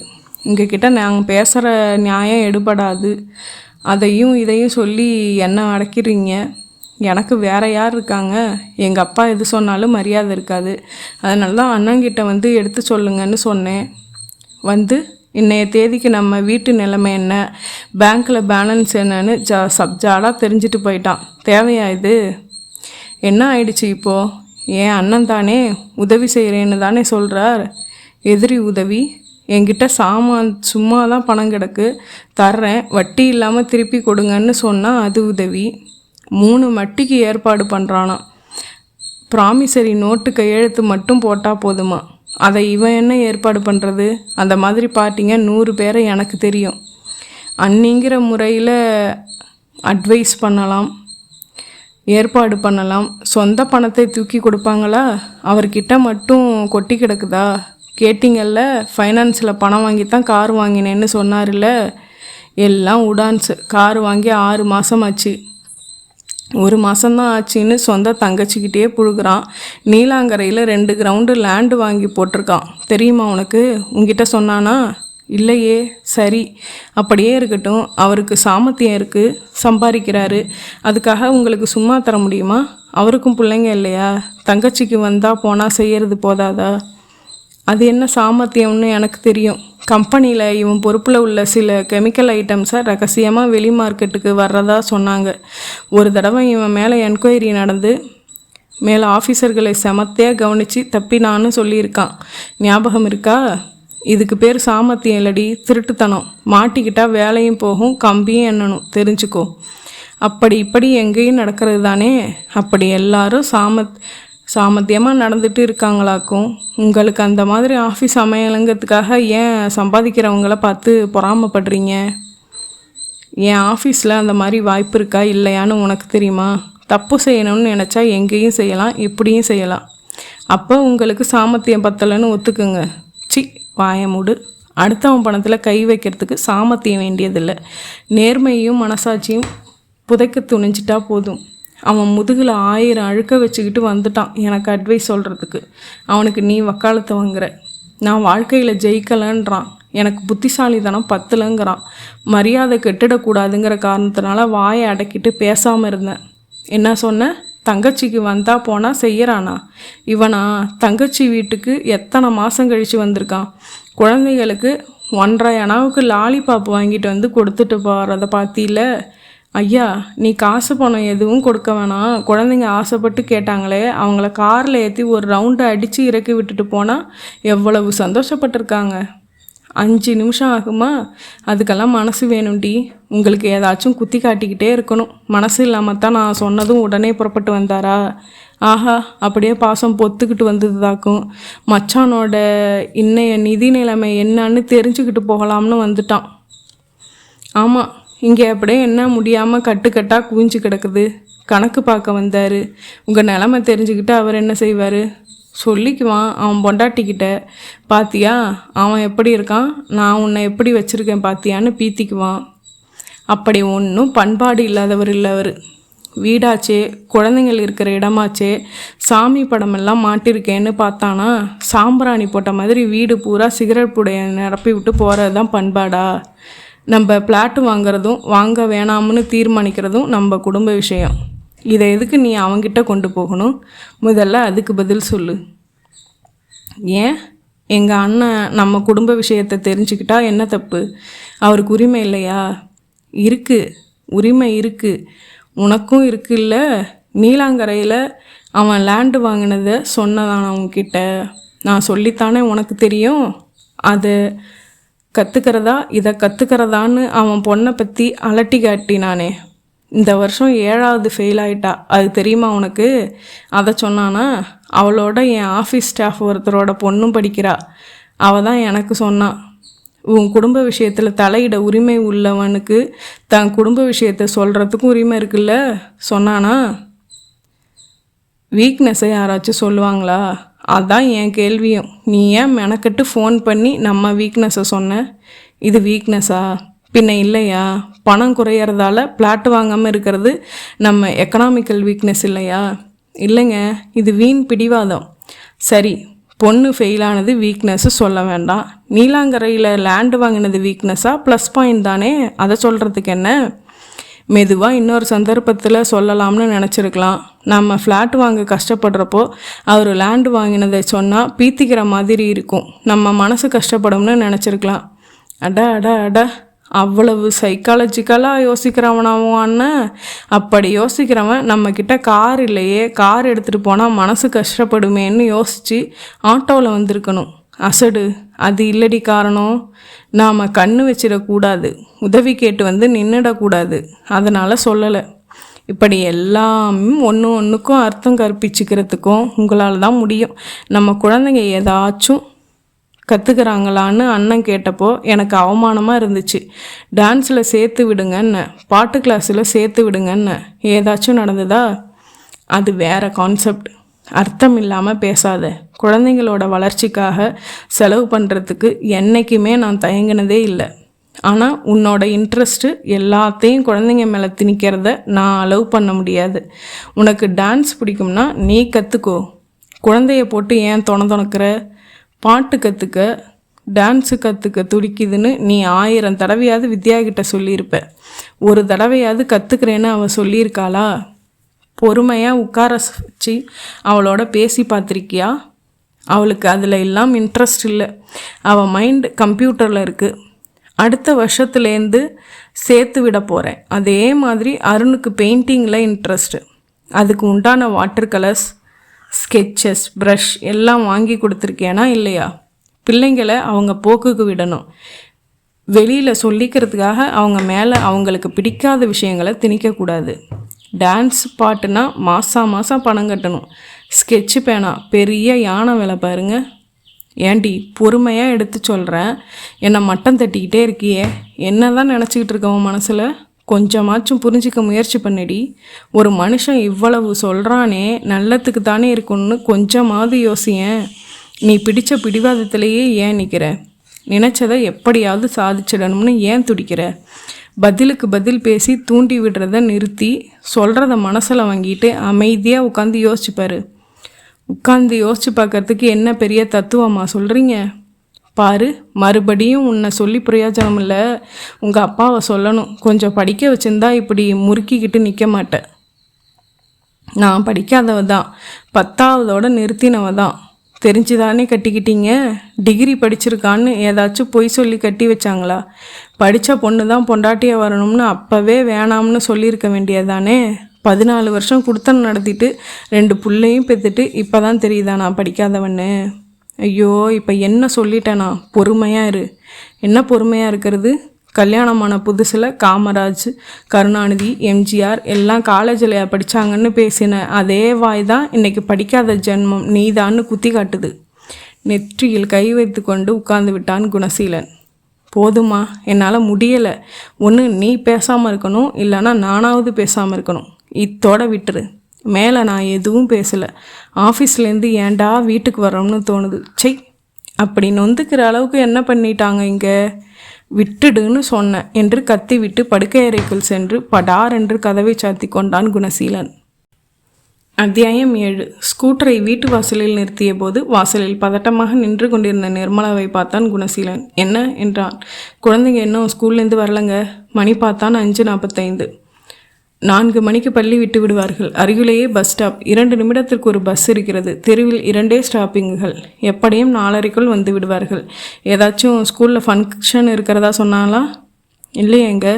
சரி, பதறாமல் உள்ளே போயிரு. நான் பள்ளிக்கூடம் போய் பார்த்துட்டு வர்றேன். நானும் வர்றேங்க. அதுக்குள்ளே அவங்க வந்துட்டாங்கன்னா நம்ம தேடி கத்திக்கிட்டு இருக்கணும். நீ இரு, வந்துட்டேன்.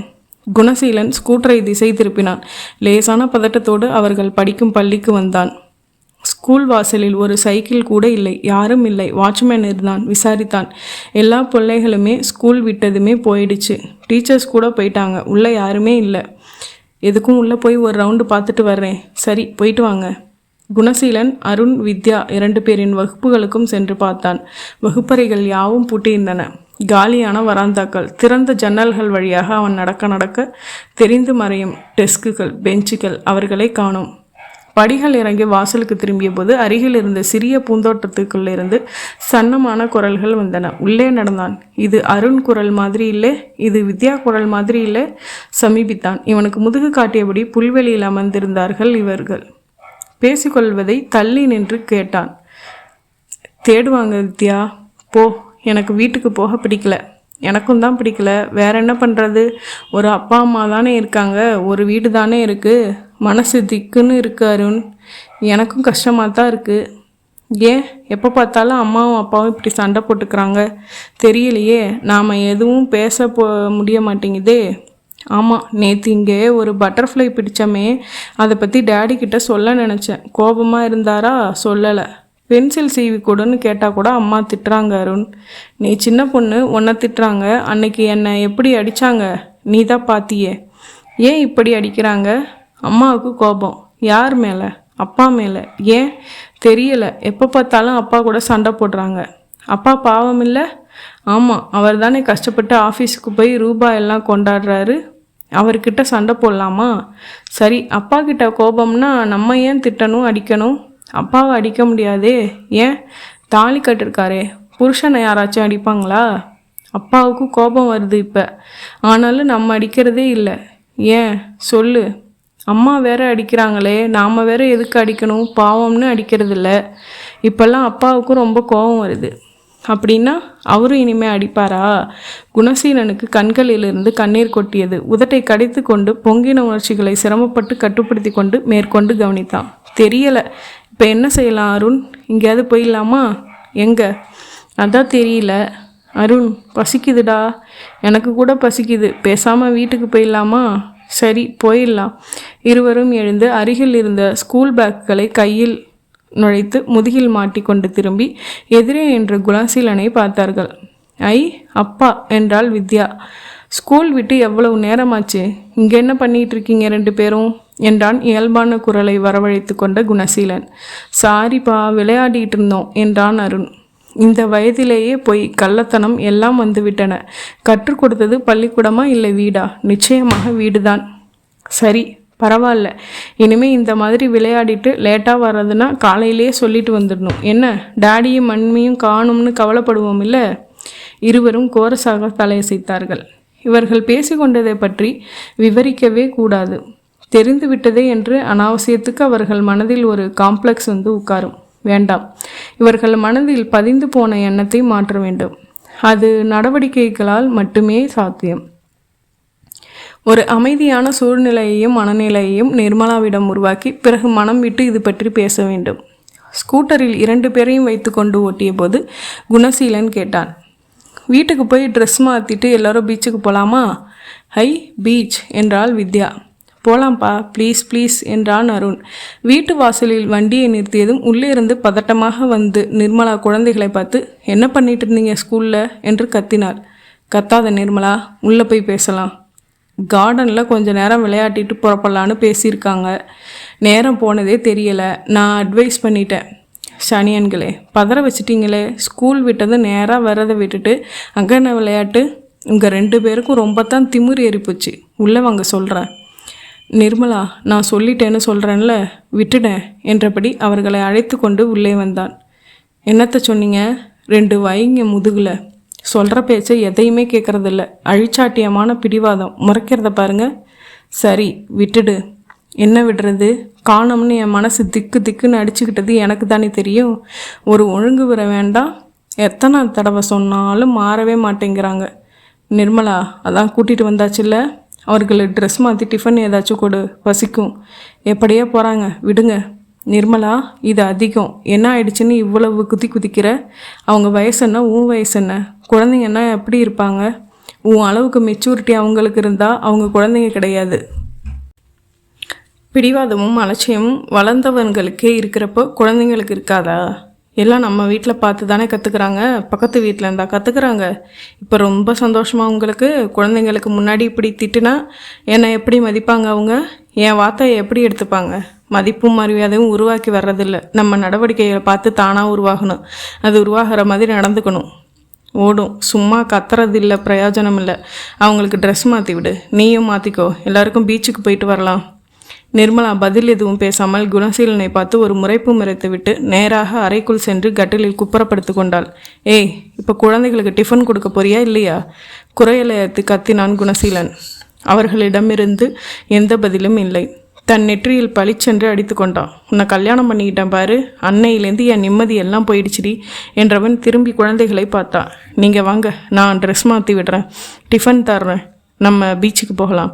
அவர்களின் டை, பேட்ச், பெல்ட்டுகள், ஷூக்களை கழற்றி பள்ளி யூனிஃபார்ம் கழற்றி பாத்ரூம் அழைத்து சென்று கை கால்கள் முகம் கழுவிட்டு அவர்களுக்கு ஆப்பிள் நறுக்கி கொடுத்துவிட்டு பிஸ்கட்ஸ் கொடுத்து காம்ப்ளான் கொடுத்து வேறு உடை அணிவித்து தலை சீவி பவுடர் அடித்து பொட்டு ஒட்டி புறப்படும் வரை நிர்மலா கட்டிலை விட்டு அசையவே இல்லை.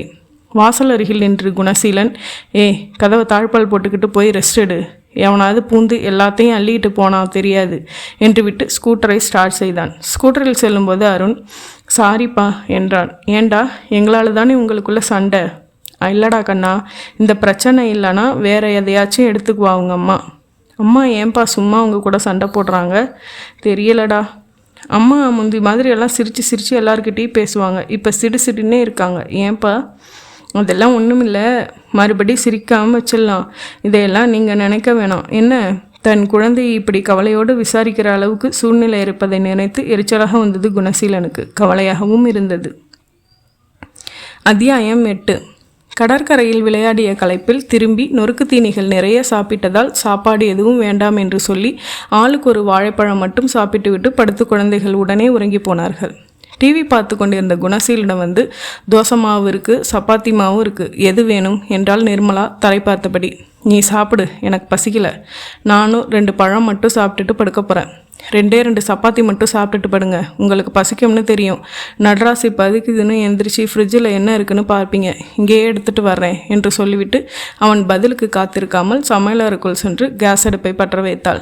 நிர்மலா சற்று நார்மலான மனநிலையில் இருப்பது போல தெரிந்ததால் மறுபடி மறுத்து பேசி ஒரு வாக்குவாதத்தை துவங்க விருப்பமில்லாதால் அமைதியாக இருந்தான் குணசீலன். தட்டில் 2 சப்பாத்தியும் நறுக்கின வெங்காயம் ஊறுகாயும் வைத்து எடுத்து வந்து கொடுத்தாள். அடுப்பை அணைச்சிட்டு வா, எனக்கு இந்த 2 சப்பாத்தி போதும், நீ சாப்பிட்டியா? என்றாள். நிஜமாக சாப்பிட்டா? சாப்பிட்டேங்க என்று சென்று அடுப்பை அணைத்துவிட்டு திரும்பும்போது அவன் டிவியை அணைத்துவிட்டு வந்து குழந்தைகளை ஒரு முறை எட்டு பார்த்துவிட்டு அமர்ந்தாள். டம்ளரில் தண்ணீர் வைத்த அவளை, இப்படி உட்கார் நிர்மலா என்று சோஃபாவில் தன்னருகே இடம் காட்டினான். அமர்ந்தாள். கொஞ்சம் பதட்டப்படாமல் அமைதியாக சில விஷயங்களை உங்ககிட்ட பேசணும். குற்றம் சாட்டுறதா எடுத்துக்க வேண்டாம். நம்ம குடும்ப நன்மைக்காக சொல்கிறதா எடுத்துக்கணும். உன் மனசில் என்ன இருக்கோ அதை வெளிப்படையாக சொல்லு. நிர்மலா அமைதியாக அமர்ந்திருந்தாள். ஏன் நிர்மலா எப்பவும் சிடுசிடுன்னு இருக்க? ஒரு சண்டைக்கு தயாராக இருக்க. ஏன் இப்படி? நான் மட்டும்தான் அப்படி இருக்கேனா? நீங்கள் எதுவுமே சொல்கிறது இல்லையா? நானும் சொல்கிறேன், இல்லைங்கல. நீ நடந்துக்கிற விதத்தில், பேசுகிற பேச்சில் தூண்டப்பட்டு பதிலுக்கு கத்த வேண்டியதாயிடுது. அடக்கிக்கணும். எதுவும் சொல்லக்கூடாதுன்னு பார்த்தாலும் முடியாமல் தான் போயிடுது. நான் ஒத்துக்கிறேன். இன்றைக்கி ஸ்கூல்லேருந்து பசியோடு வந்த குழந்தைகளுக்கு டிஃபன் கொடுன்னு சொன்னால் விருட்டுன்னு போய் கட்டில் படுத்துட்டியே. இதை பற்றி மட்டும் யோசிச்சுப்பாரு. நான் திட்டினத்துக்கு எதிர்ப்பு காட்டுறதுக்காக அப்படி செஞ்சேன். அதே சமயம் நீ அப்படி செஞ்சது குழந்தைங்க மனசில் எப்படி போய் பதியும்னு யோசிச்சிருக்கியா? நிர்மலா பதில் பேசாமல் இருந்தாள். அவங்க மனசில் உன்னை பற்றி மோசமாக பதிவாகிட்டு இருக்கு நிர்மலா. ஒரு வெறுப்பு வளர்ந்துக்கிட்டே இருக்குது. ஸ்கூலில் அவங்க கார்டனில் விளையாடினதாக சொன்னது போய். நான் போய் பார்த்தப்போ 2 பேரும் சீரியஸாக நம்ம குடும்பத்தை பற்றி டிஸ்கஸ் பண்ணிகிட்டு இருக்காங்க. அவங்க பேசின இதெல்லாம் நீ கேட்டிருக்கணும். மட்டார்னு அரையிற மாதிரி இருந்துச்சு நிர்மலா. அப்படி என்ன பேசினாங்க? குழந்தைகள் அவர்கள் பேசினதை அப்படியே சொன்னான் குணசீலன். 2க்கும் பொல்லேர்னு வச்சு இழுத்துட்டு வர்றதை விட்டுட்டு ஏன் எதுவுமே கேட்டுக்கலைன்னு சொல்கிறீங்க? இந்த வயசில் இந்த பேச்சு தேவையாகுதுங்களுக்கு? பெரியவங்களை விமர்சிக்கிற அளவு புத்தி தெளிஞ்சிருச்சா? 2 அடி வச்சாதானே இந்த மாதிரி எல்லாம் பேசக்கூடாதுன்னு அவங்களுக்கு புரியும் என்றால் லேசான கோபத்தோடு. தப்பு நிர்மலா. அடித்தா இனிமேல் இப்படி பேச வேணாம்னு இருப்பாங்க. மனசுக்குள்ளே நினைக்காமல் இருப்பாங்களா? அதுக்கு நீ தடை உத்தரவு போட முடியுமா? நினைக்கிறதுக்கெல்லாம் நாம் என்ன பண்ண முடியும்? என்ன நிர்மலா இப்படி பேசுகிற? நம்ம பற்றி ஒரு தப்பான இமேஜ் குழந்தைங்க மனசில் உருவாகிறது சரியா? அப்படியே இதை விட்டுட முடியுமா? அதுக்கு என்ன செய்ய சொல்கிறீங்க? குளிப்பாட்டுறது, சாப்பாடு போடுறது, ஸ்கூலுக்கு ரெடி பண்ணி அனுப்புறது, பாடம் சொல்லி தர்றது எல்லாமே அம்மா. ஆனால் அந்த அம்மா மேலே வெறுப்பு வருதுன்னா இனிமேல் அதையெல்லாம் நீங்களே வேணும்னா பார்த்துக்குங்க. என்னதான் உங்களுக்கு பிடிக்கலைன்றீங்களே என்றால் உஷ்ணமாக நிர்மலா. அவசரப்படுற நிர்மலா. எப்பவும் என்ன சொல்ல வரேன்னு புரிஞ்சுக்காமையே நீ படப்படன்னு பேசிடுற. இதுதான் உன்னோட பெரிய கஷ்டம். அமைதியாக பேசிகிட்டு இருக்கப்போ திடீர்னு ஏன் இப்படி எமோஷனல் ஆகிற? நான் படிக்காதவ தானே, மரமண்டை தானே, எனக்கு என்ன புரியும்? உடனே இப்படி சுய இறக்கமாக ஏதாச்சும் சொல்லி மேற்கொண்டு என்னை பேச விடவே மாட்டேங்கிற. ஏன் எப்பவும் கோபமாகவே இருக்க? அமைதியாக மனம் விட்டு பேசலாம்னு தானே பேச ஆரம்பித்தோம். அதுக்கு நீ எங்கே இடம் தர்ற? சரி, என்ன சொல்லணுமோ சொல்லுங்கள். எனக்கு தூக்கம் வருது. இந்த பிரச்சனை பற்றி பேசி தீர்க்கணும்னு உனக்கு தோணலையா? அதான் சொல்லுங்கள், கேட்டுக்கிறேன்னு சொல்கிறேனே. இல்லை நிர்மலா, நீ கேட்டுக்கிற மூட்லேயே இல்லை. திடீர்னு டென்ஷன் ஆகி உணர்ச்சி பிழமாக நிற்கிற. சரி, நான் சொல்ல நினச்சதை சொல்லிடுறேன். இங்கே பாரு, இப்போ நமக்கு எந்த குறைச்சலும் இல்லை. நல்ல சம்பளம், ஓரளவுக்கு நல்ல வீடு, மணியாக 2 குழந்தைங்க, நோய் நொடி இல்லாமல் ஆரோக்கியமான வாழ்க்கை. சொந்த வீடு வாங்கித்தான் நிம்மதியாக இருக்கணும்னு இல்லைம்மா. காரு வாங்கினா தான் சந்தோஷமாக இருக்க முடியும்னு இல்லை. ஏக்கத்தோடவும் ஏமாற்றத்தோடவும் ஒவ்வொரு நிமிஷத்தையும் நகர்த்தினா இப்படித்தான் டென்ஷனாக இருக்கும். உன் டென்ஷன் என்னையும் தொத்திக்குது. குரல் உயர்த்தி கூட பேசாதனா இப்பெல்லாம் மாறி போய் உனக்கு சமமாக கத்துறேன். என் ஈகோ தொடரப்போ எல்லாம் கத்தாமல் இருக்க முடியலை. நான் 2 பேரும் ஒருத்தர் கத்திக்கிறது சூழ்நிலையை கெடுக்குது. குழந்தைங்க மனநிலையை பாதிக்குது. இத்தனை வருஷமாகியும் இன்னும் என்னை நீ சரியாக புரிஞ்சுக்காமல் இருக்கிறது கேவலமான விஷயம். குழாயடி சண்டையை இனிமே நம்ம வீட்டுக்குள்ளே நடத்த வேணாம். நீயோ நானோ ஒரு விஷயத்தில் எடுத்துட்டா அது நியாயமானதாக இருந்தால் அடுத்தவங்க அதை நோண்டாமல் விட்டுடலாம். அப்படி குடும்ப விஷயம் எதுவும் பேசியே ஆகணும்னா குழந்தைங்க இல்லாத சமயத்தில் பேசிக்கலாம். அவங்க பார்வையில் நாம் சண்டை போட்டுக்கிறது எனக்கு அவமானமாக இருக்குது நிர்மலா. அவள் அமைதியாக இருந்தாள். உணர்ந்து சில வார்த்தைகள் பேசுவாள் என்று அவன் காத்திருக்க அவள் எழுந்தபடி, அவ்வளவுதானே, நான் தூங்க போகலாமா என்றாள். போய்விட்டாள். வெறுத்து போய் அப்படியே உட்கார்ந்திருந்தான் குணசீலன். அத்தியாயம் 9. குணசீலனுக்கு அலுவலகத்திற்கு ஃபோன் வந்தது. பக்கத்து வீட்டிலிருந்து நிர்மலா பேசினாள். என்ன நிர்மலா, பெங்களூரில் இருந்தாரே என்னோட ராஜமாணிக்க சித்தப்பா? ஆமாம், சொல்லு. அவர் நேற்று ராத்திரி இறந்துருக்காரு. பாடியை மெட்ராஸ் கொண்டாந்துருக்காங்க. நாம் போகணுங்க. 12 மணிக்கெல்லாம் எடுத்துடுறாங்களாம். சரி, நீ ரெடியாரு, நான் பர்மிஷன் போட்டுட்டு வர்றேன். வரப்போ ஒரு மாலை வாங்கிட்டு வந்துடுங்க. சரி, என்ன ஆச்சா? ஹார்ட் அட்டாக்கா? இல்லைங்க, விஷம் சாப்பிட்டாராம். என்ன சொல்கிற நீ? பங்களா, தோட்டம், காருன்னு செழிப்பாக இருந்தவருக்கு தற்கொலை பண்ணிக்கிற அளவுக்கு என்ன பிரச்சனை? புதுசாக ஏதோ தொழில் ஆரம்பித்தாராம், அதில் ஏகப்பட்ட நஷ்டமா. சொத்தெல்லாம் அடமானத்தில் இருந்து தான். வட்டி ஏறி எதுவும் பண்ண முடியாமல் எல்லோரையும் கூட்டி வச்சு சொத்தெல்லாம் கணக்கு போட்டு ரூபாய்க்கு 40 பைசான்னு செட்டில் பண்ணினாராம். இப்படி திடுதிப்புன்னு நொடிச்சு போனதில் மனசு உடஞ்சிட்டாராம். 100 பேருக்கும் சம்பளம் கொடுத்த அவர் ஒரு கேன்டீனில் கணக்கு எழுதுகிற நிலைமைக்கு வந்துட்டாராம். திடீர்னு நேற்று விஷத்தை குடிச்சிட்டாரு. உங்கள் சித்தப்பாவை பற்றி எவ்வளோ பெரியம்மையாக பேசிகிட்டு போனாமல், நாம் ஒரு தடவை அவர் வீட்டுக்கு போனப்போ வெள்ளித்தட்டில் டிஃபன் வச்சு வெள்ளி டம்ளரில் தண்ணி கொடுத்தாங்க, ஞாபகம் இருக்கா? பாரு யாருக்கு எப்பட நிலமை மாறுது பாரு. ஒரு வருஷமாகவே அந்த சித்தப்பா கிட்டேருந்து தகவலோ தபாலோ இல்லை. இப்போ தான் அதுக்கு காரணம் புரியுது. ரொம்ப பாவங்க. சந்தன மாலையாக வாங்கிடுறீங்களா? 20 ரூபாய்க்கு பொசுக்குன்னு சின்ன மாலையாக வாங்கிட போகிறீங்க. நான் பார்த்துக்கிறேன் நிர்மலா. குணசீலன் அரை நாள் லீவ் போட்டுவிட்டு மாலையுடன் வீட்டிற்கு திரும்பி நிர்மலாவை அழைத்து கொண்டு சென்னையில் உள்ள அந்த சித்தப்பாவின் மகன் வீட்டிற்கு சென்றான். நிறைய கூட்டம் இருந்தது. திடீர் அவசர பந்தலின் அடியில் எண்கள் எழுதின வாடகை நாற்காலிகள், பெஞ்சு போட்டு அதன் மேல் கிடத்தியிருந்த அவள் சித்தப்பாவின் இடலுக்கு மாலை போட்டுவிட்டு பாதங்களை தொட்டு வணங்கினார்கள். போய் துக்கம் விசாரிக்க வேண்டியவர்களிடம் விசாரித்துவிட்டு அமர்ந்து கொண்டார்கள். குணசீலனின் அருகில் அமர்ந்திருந்த ஒரு உறவு ஆசாமி இறந்தவரின் வள்ளல் தன்மையையும் கோவில்களுக்கு அவர் செய்த தர்மங்களையும் பற்றி உணர்ச்சியோடு சொல்லி கொண்டிருந்தார். ஒரு மகாராஜா மாதிரி வாழ்ந்தார். கடைசி காலத்தில் மோசமான வாழ்க்கையும் வாழ்ந்துட்டார். வசதியாக வாழறவன் ஒரு படி கீழே இறங்கினாலே அவனால் தாங்கிக்க முடியாது. அடிமட்டத்துக்கு போனால் பாவம், அவர் மனசு தான் எப்படி தாங்கும்? தலை நிமிர்ந்து நடக்க முடியுமா? ஒரு வார்த்தை கம்பீரமாக சொல்ல முடியுமா? சுற்றி உள்ளவங்க எதுவும் பேச வேணாம், ஒரு பார்வை பார்த்தாலே போதும், நொறுங்கி போயிடாதா மனசு? அவர் சொல்ல சொல்ல குணசீலனுக்கு மனத்தை பிசைந்தது. திரும்பவும் போது நிர்மலா புலம்பியபடி வந்தாள். நம்ம அருண் பிறந்தப்போ 2 பவுண்டில் செயின் பண்ணி அவன் கழுத்தில் போட்டார். எப்போ பார்த்தாலும் எங்கே பார்த்தாலும் அன்பாக பேசுவார்.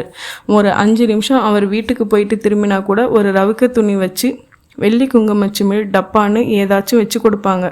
அவருக்கு இப்படி ஒரு சாவு அமையணும்? தற்கொலை செஞ்சுக்கிறது ரொம்ப பெரிய விஷயம். அந்த அளவுக்கு மனசு நொந்து போயிருக்கணும் நிர்மலா. ஆமாங்க என்றாள் நிர்மலா. அத்தியாயம் 10. ஸ்கூட்டரை நிறுத்தி என்ஜினை அணைத்து விட்டு வீட்டுக்குள் வந்தான் குணசீலன். குழந்தைகள் காகிதம் கத்திரித்து ஒட்டி ஏதோ விளையாடி கொண்டிருந்தார்கள். காற்றில் இருந்த நெடியை உரசி பார்த்தான். நிர்மலா வந்து அண்ணன் வந்திருக்காரு என்றார். அதான் வீடு பூரா நாறுதே. அந்த கொட்டிவாக்கம் ஃப்ளாட்டை அண்ணன் போய் பார்த்துருக்காரு. ஒரு இன்வெஸ்ட்மெண்ட்டாக இருக்கட்டும், நானே அதை வாங்கிக்கிறேன்னு சொன்னார். அவர் அந்த கன்ஸ்ட்ரக்ஷன் கம்பெனி ஆஃபீஸ்க்கு அழைச்சிட்டு போய் என் பேர்லேருந்து அவர் பேருக்கு மாற்றி விட்டுட்டேன். சரிதானே? குணசீலனுக்கு பக்கென்றது. இன்று காலையில் தான் தன்னோடு வேலை பார்க்கும் ராமச்சந்திரன் என்பவனை ஸ்கூட்டரில் வைத்து அழைத்து சென்று ஃப்ளாட்டை காட்டி அவனும் திருப்தியாகி நாளை 60,000 பணம் கொடுத்துவிட்டு பெயர் மாற்றிக்கொள்கிறேன் என்று சம்மதித்தவன். இன்று அமாவாசையாக இருப்பதால் நல்ல விஷயம் பேசி முடித்ததற்கு அடையாளமாக இருக்கட்டும் என்று 1001 ரூபாய் அட்வான்ஸ் மாதிரி கொடுக்க இவன் வாங்கி வைத்து கொண்டு வந்திருந்தான். நான் என்ன செத்தா போயிட்டேன்? என்னை கேட்குறதுக்கு என்ன? கத்தினான் குணசீலன். அந்த ஃப்ளாட்டு தான் இப்போ வாங்கிறது இல்லைன்னு முடிவு பண்ணி வேறு பார்ட்டி பிடிச்சு கொடுத்து பெயர் மாற்றி விட்டு கொடுத்த பணத்தை வாங்கிக்கிறேன்னு முடிவு செஞ்சிங்களே, அப்புறம் என்ன புதுசாக கேட்கணும்னு சொல்கிறீங்க? அது இல்லை, இந்த மாதிரி அண்ணன் சொல்கிறாரு மாற்றி விடட்டுமான்னு கேட்க வேணாமா நீ? யாரோ 3வது மனுஷனுக்கு மாற்றி விடுறதுக்கு பதிலாக அண்ணனுக்கு மாற்றி விட்டால் அதில் என்ன தப்பு இருக்குது? காரியம் எல்லாத்தையும் முடிச்சுட்டு சொன்னால் நீங்கள் சந்தோஷப்படுவீங்கன்னு பார்த்தா இதுக்கும் சீரு விடுறீங்களே. உனக்கு கொஞ்சம் கூட அடிப்படை மரியாதை இல்லடி. அவசரப்பட்டு கொண்டு போய் பணத்தை கட்டிட்டு வந்தப்பவும் என்னை கேட்கல, இப்போ அண்ணனுக்கு மாற்றி விடுறப்பவும் என்னை கேட்கணும்னு தோணலை. என் மனசில் என்ன நினைக்கிறேன்றதை பற்றி உனக்கு கவலையே இல்லை. இன்றைக்கி தான் ஆஃபீஸில் என்னோட வேலை பார்க்குற ஒரு ஃப்ரெண்டை அழைச்சிட்டு போய் பிளாட் காட்டினேன். அவனுக்கு பிடிச்சு போய் வாங்கிக்கிறேன்னு முடிவு செஞ்சு 1001 ரூபாய் அட்வான்ஸ் பணமும் கொடுத்துருக்கான். மிச்ச பணத்தை நாளைக்கு தரதா சொல்லியிருக்கான். நீ என்னடானா எல்லாத்தையும் முடிச்சிட்டேன்னு கூலாக சொல்கிற. இப்போ என்ன பண்ண சொல்கிற? நீங்கள் இருந்து இன்றைக்குன்னு இந்த மாதிரி பேசி அட்வான்ஸ் எல்லாம் வாங்கிட்டு வருவீங்கன்னு எனக்கு என்ன ஜோசியமா தெரியும்? அண்ணன் வந்து கேட்குறப்ப அதை எப்படி இல்லைன்னு சொல்கிறது? இல்லைன்னு சொல்ல வேண்டாம், என்னை ஒரு வார்த்தை கேட்டுக்கிட்டு சொல்கிறேன்னு சொல்லிட்டு ஃபோன் வச்சுருந்தா வியாபாரம் சொல்லியிருப்பேன். எனக்கு தோணலை. இப்போ என்ன செய்யறது? பணத்தை திருப்பி கொடுத்துருங்க. விளையாடுறியா? கை நீட்டி வாங்கியிருக்கேன். அதுக்கு என்ன செய்ய முடியும்? நான் பேரையே மாற்றி விட்டுட்டேனே. இந்த மாதிரி என்னை கேட்காம என் பொண்டாட்டி தான் அண்ணனுக்கு மாற்றி விட்டுட்டான்னு சொன்னால் சிரிப்பாங்கடி. எனக்கு ஆஃபீஸில் இருக்கிற மரியாதை எல்லாம் போயிடும். நடந்துருச்சு, இனிமேல் என்ன செய்யறது? மறுபடி பேர் மாற்றலாம், ஒன்றும் தப்பில்லை. இந்த மாதிரி என் புருஷன் ஏற்கனவே ஃப்ரெண்டுக்கிட்ட அட்வான்ஸ் வாங்கிட்டார், அது தெரியாமல் நான் முடிச்சிட்டேன், அதனால் வந்து பேர் மாற்றிருங்கன்னு ஃபோன் பண்ணி சொல்லு போ. என்னங்க இது நல்லா இருக்கா? நீங்கள் நடந்துக்கிட்டது மட்டும் முறையா? உங்கள் அண்ணன் குடி வர்றதுக்காக வாங்கலை, வாடகைக்கு விட்டு வருமானம் பார்க்கறதுக்காகத்தான் வாங்குகிறான். என் ஃப்ரெண்டு குடி வர்றதுக்காக வாங்குகிறான். அவனுக்கு வீடு ரொம்ப பிடிச்சி போச்சு. அட்வான்ஸ் பணத்தை திருப்பி கொடுத்து சாரி சொன்னால் அவன் ரொம்ப அப்செட் ஆகிடுவான். சென்டிமெண்ட்டான மேட்டர்டி இது. அண்ணங்கிட்ட இந்த மாதிரி சொன்னால் அவர் மட்டும் அப்செட் ஆக மாட்டாரா? அதை பற்றி எனக்கு கவலை இல்லை. என் சொந்த அண்ணன் மனசு கஷ்டப்பட்டால் உங்களுக்கு கவலை இல்லைன்னா உங்கள் ஃப்ரெண்டு பற்றி மட்டும் நான் எதுக்காக கவலைப்படணும்? இப்போ நீ ஃபோன் பண்ணி பேச போறியா இல்லையா? மாட்டேன், அது நல்லா இருக்காது. அப்போ நான் பேசட்டுமா? வேணாம், நீங்கள் பேசுகிறது சரியில்லை. முடிஞ்சு போன ஒரு மேட்டரை மாற்றுறது தப்பு. என்ன தப்பு? உன் பேரில் பணம் கட்டினதை மாற்றலையா? இப்போது சொல்லு. அவன் கொடுத்த பணம் எங்கே வச்சுருக்க? எடுத்துகிட்டு வா. கொண்டு போய் கொடுத்துட்டு விபரமாக எடுத்து சொல்லி நேரில் பேசிட்டு வர்றேன். அண்ணன் பணம் எதுவும் கொடுக்கல. அப்புறம் 1,00,000 ரூபாய் சீட்டு போட்டிருக்காராம். அடுத்த மாதம் 10ஆம் தேதி ஏலமாம். ஏலத்தில் சீட்டை எடுத்து பணம் கொடுக்குறேன்னு சொல்லியிருக்காரு. என்னடி நியாயம் இது? என் ஃப்ரெண்டு நாளைக்கு காலையில் முழு பணமும் தர்றேன்னு இருக்கான். அதை விட்டுட்டு பணமும் கைக்கு வராமல் இது என்ன டீலிங்? என்னடா பணம் 10 பைசா கொடுக்காம பேர் மாற்றிக்கிறமே, மச்சான ஒரு வார்த்தை கேட்டுக்கணும்னு தோணலையா அவங்க அண்ணனுக்கு? யாருமே பணத்தை ஏற்பாடு பண்ணித்தானே தர முடியும். பெட்டில் ரெடியாக வச்சுருப்பாங்களா? அண்ணங்கிட்ட போய் முழு பணமும் கை மேலே வச்சாதான் நான் பேர் மாற்றி விடுவேன்னு பேச முடியுமாண்ணா? சரி, ஒரு பேச்சுக்கு சொல்கிறேன், இந்தா தரேன் இப்போ தரேன்னு இழுத்தடிச்சு ஏமாற்றிட்டா என்ன செய்யறது? எங்கள் அண்ணனுக்கு ஒன்றும் அந்த மாதிரி ஈன புத்தி கிடையாது.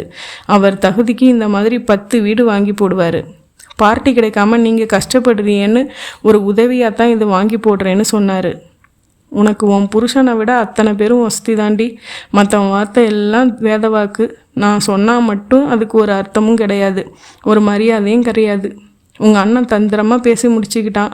ஆனால் அவன்கிட்ட காசு இருக்குது. அதனால் நீயும் தலையை ஆட்டிக்கிட்டே எனக்கும் 2 பங்களா 4 காருன்னு இருந்தால் தான் என்னை ஒரு பொருட்டாக மதிப்பேன் நீ. இப்போ என்ன ஆயிடுச்சுன்னு இப்படி கத்துறீங்க? நிறுத்திடி. முதல்ல பதிலுக்கு பதில் பேசுகிறத நிறுத்தி தொலை.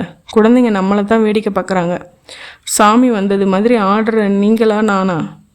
அரைஞ்சானா பல்லெல்லாம் எகிடுவாமா என்று கையை ஓங்கின குணசீலன் சுதாரித்து அறையாமல் நிறுத்தி கொண்டான். விக்கித்து நின்றாள் நிர்மலா. இந்த வீட்டில் மனுஷனுக்கு நிம்மதியே கிடையாதுரி. கத்திவிட்டு வேகமாக சென்று ஸ்கூட்டரை ஸ்டார்ட் செய்து இலக்கில்லாமல் செலுத்த துவங்கினான். அத்தியாயம் 11. கதவு தட்டப்பட்டது. எஸ் என்றான் தன் அலுவலக நாற்காலியில் இருந்த குணசீலன். உள்ளே வந்தாள் ஜோதி. என்ன சார், மணி 6:30 ஆகுது, வீட்டுக்கு கிளம்பல? என்ன இருக்குது வீட்டில் என்றான் விரக்தியாக. என்னாச்சு? மிஸ்ஸஸோட மறுபடி சண்டையா? அழுத்து போச்சுங்க. எல்லாத்துக்கும் ஒரு எல்லை இருக்குங்க ஜோதி. பொறுமையாக சொல்லி பார்த்தாச்சு, போதனையாக சொல்லி பார்த்தாச்சு, ஆவேசமாக சொல்லி பார்த்தாச்சு. இன்னும் எப்படி தான் சொல்கிறதுன்னு புரியலை. உங்களுக்கு விபரமாக தான் சொன்னால் புரியும். உட்காருங்க.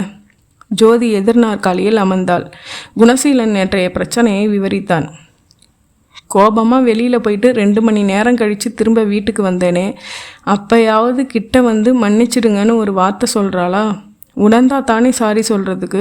கொஞ்சம் கூட உணர்றது கிடையாதுங்க. நீ பாட்டுக்கு எது வேணாலும் சொல்லு, எரும மாட்டு மேலே மழை பெஞ்சா மாதிரி நான் அப்படித்தான் இருப்பேன்னு சொன்னால் எப்படிங்க குடுத்தனம் நடத்துறது இவளோட? சத்தியமாக சொல்கிறேங்க, இவளாச்சும் குழந்தைகளாச்சு எப்படியோ போங்கன்னு சொல்லாமல் கொல்லாமல் புறப்பட்டு எங்கேயாச்சும் ஓடி போயிடலாமோன்னு கூட சில சமயம் தோணுதுங்க. ஜோதி சிரித்தாள். என்னங்க சிரிக்கிறீங்க? அப்படியெல்லாம் ஓடிட்டா பிரச்சனை தீர்ந்துருமா சார்? நின்று சமாளிக்கிறது தானே சவால். நல்ல அண்டர்ஸ்டாண்டிங் ஹஸ்பண்ட் உங்களுக்கு அமைஞ்சிட்டார். அந்த சந்தோஷத்தில் நீங்கள் பேசுவீங்க ஜோதி. என் வேதனை எனக்கு தான் புரியும். என் பொண்டாட்டி மாதிரி ஒரு கேரக்டராக உங்கள் புருஷன் அமைஞ்சிருந்தா அப்போ தான் உங்களால் உணர முடியும். ஜோதி மீண்டும் சிரித்தாள். என்னங்க மறுபடியும் சிரிக்கிறீங்க? சார், யார் வாழ்க்கையில் பிரச்சனை இல்லைங்கிறீங்க? இப்போ சொன்னீங்களே உங்கள் ஒய்ஃப் மாதிரியான கேரக்டராக என் ஹஸ்பண்ட் அமைஞ்சிருந்தா தெரியும்னு. அதுக்கு தான் சிரிப்பு வந்துருச்சு. ஏன்னா அவர் அப்படித்தான் இருந்தார். நிஜமாக எதுக்கெடுத்தாலும் திட்டுவார். அவர் செய்கிற தப்பையும் ஒத்துக்க மாட்டார். பிடிவாதமாக நியாயப்படுத்தி பேசுவார். நான் சொல்கிற எந்த ஒரு நல்ல விஷயத்தையும் எடுத்துக்க மாட்டார். தினம் எங்களுக்குள்ள கழுத்து நரம்பு புடைக்கிற அளவுக்கு வாக்குவாதம் நடக்கும்.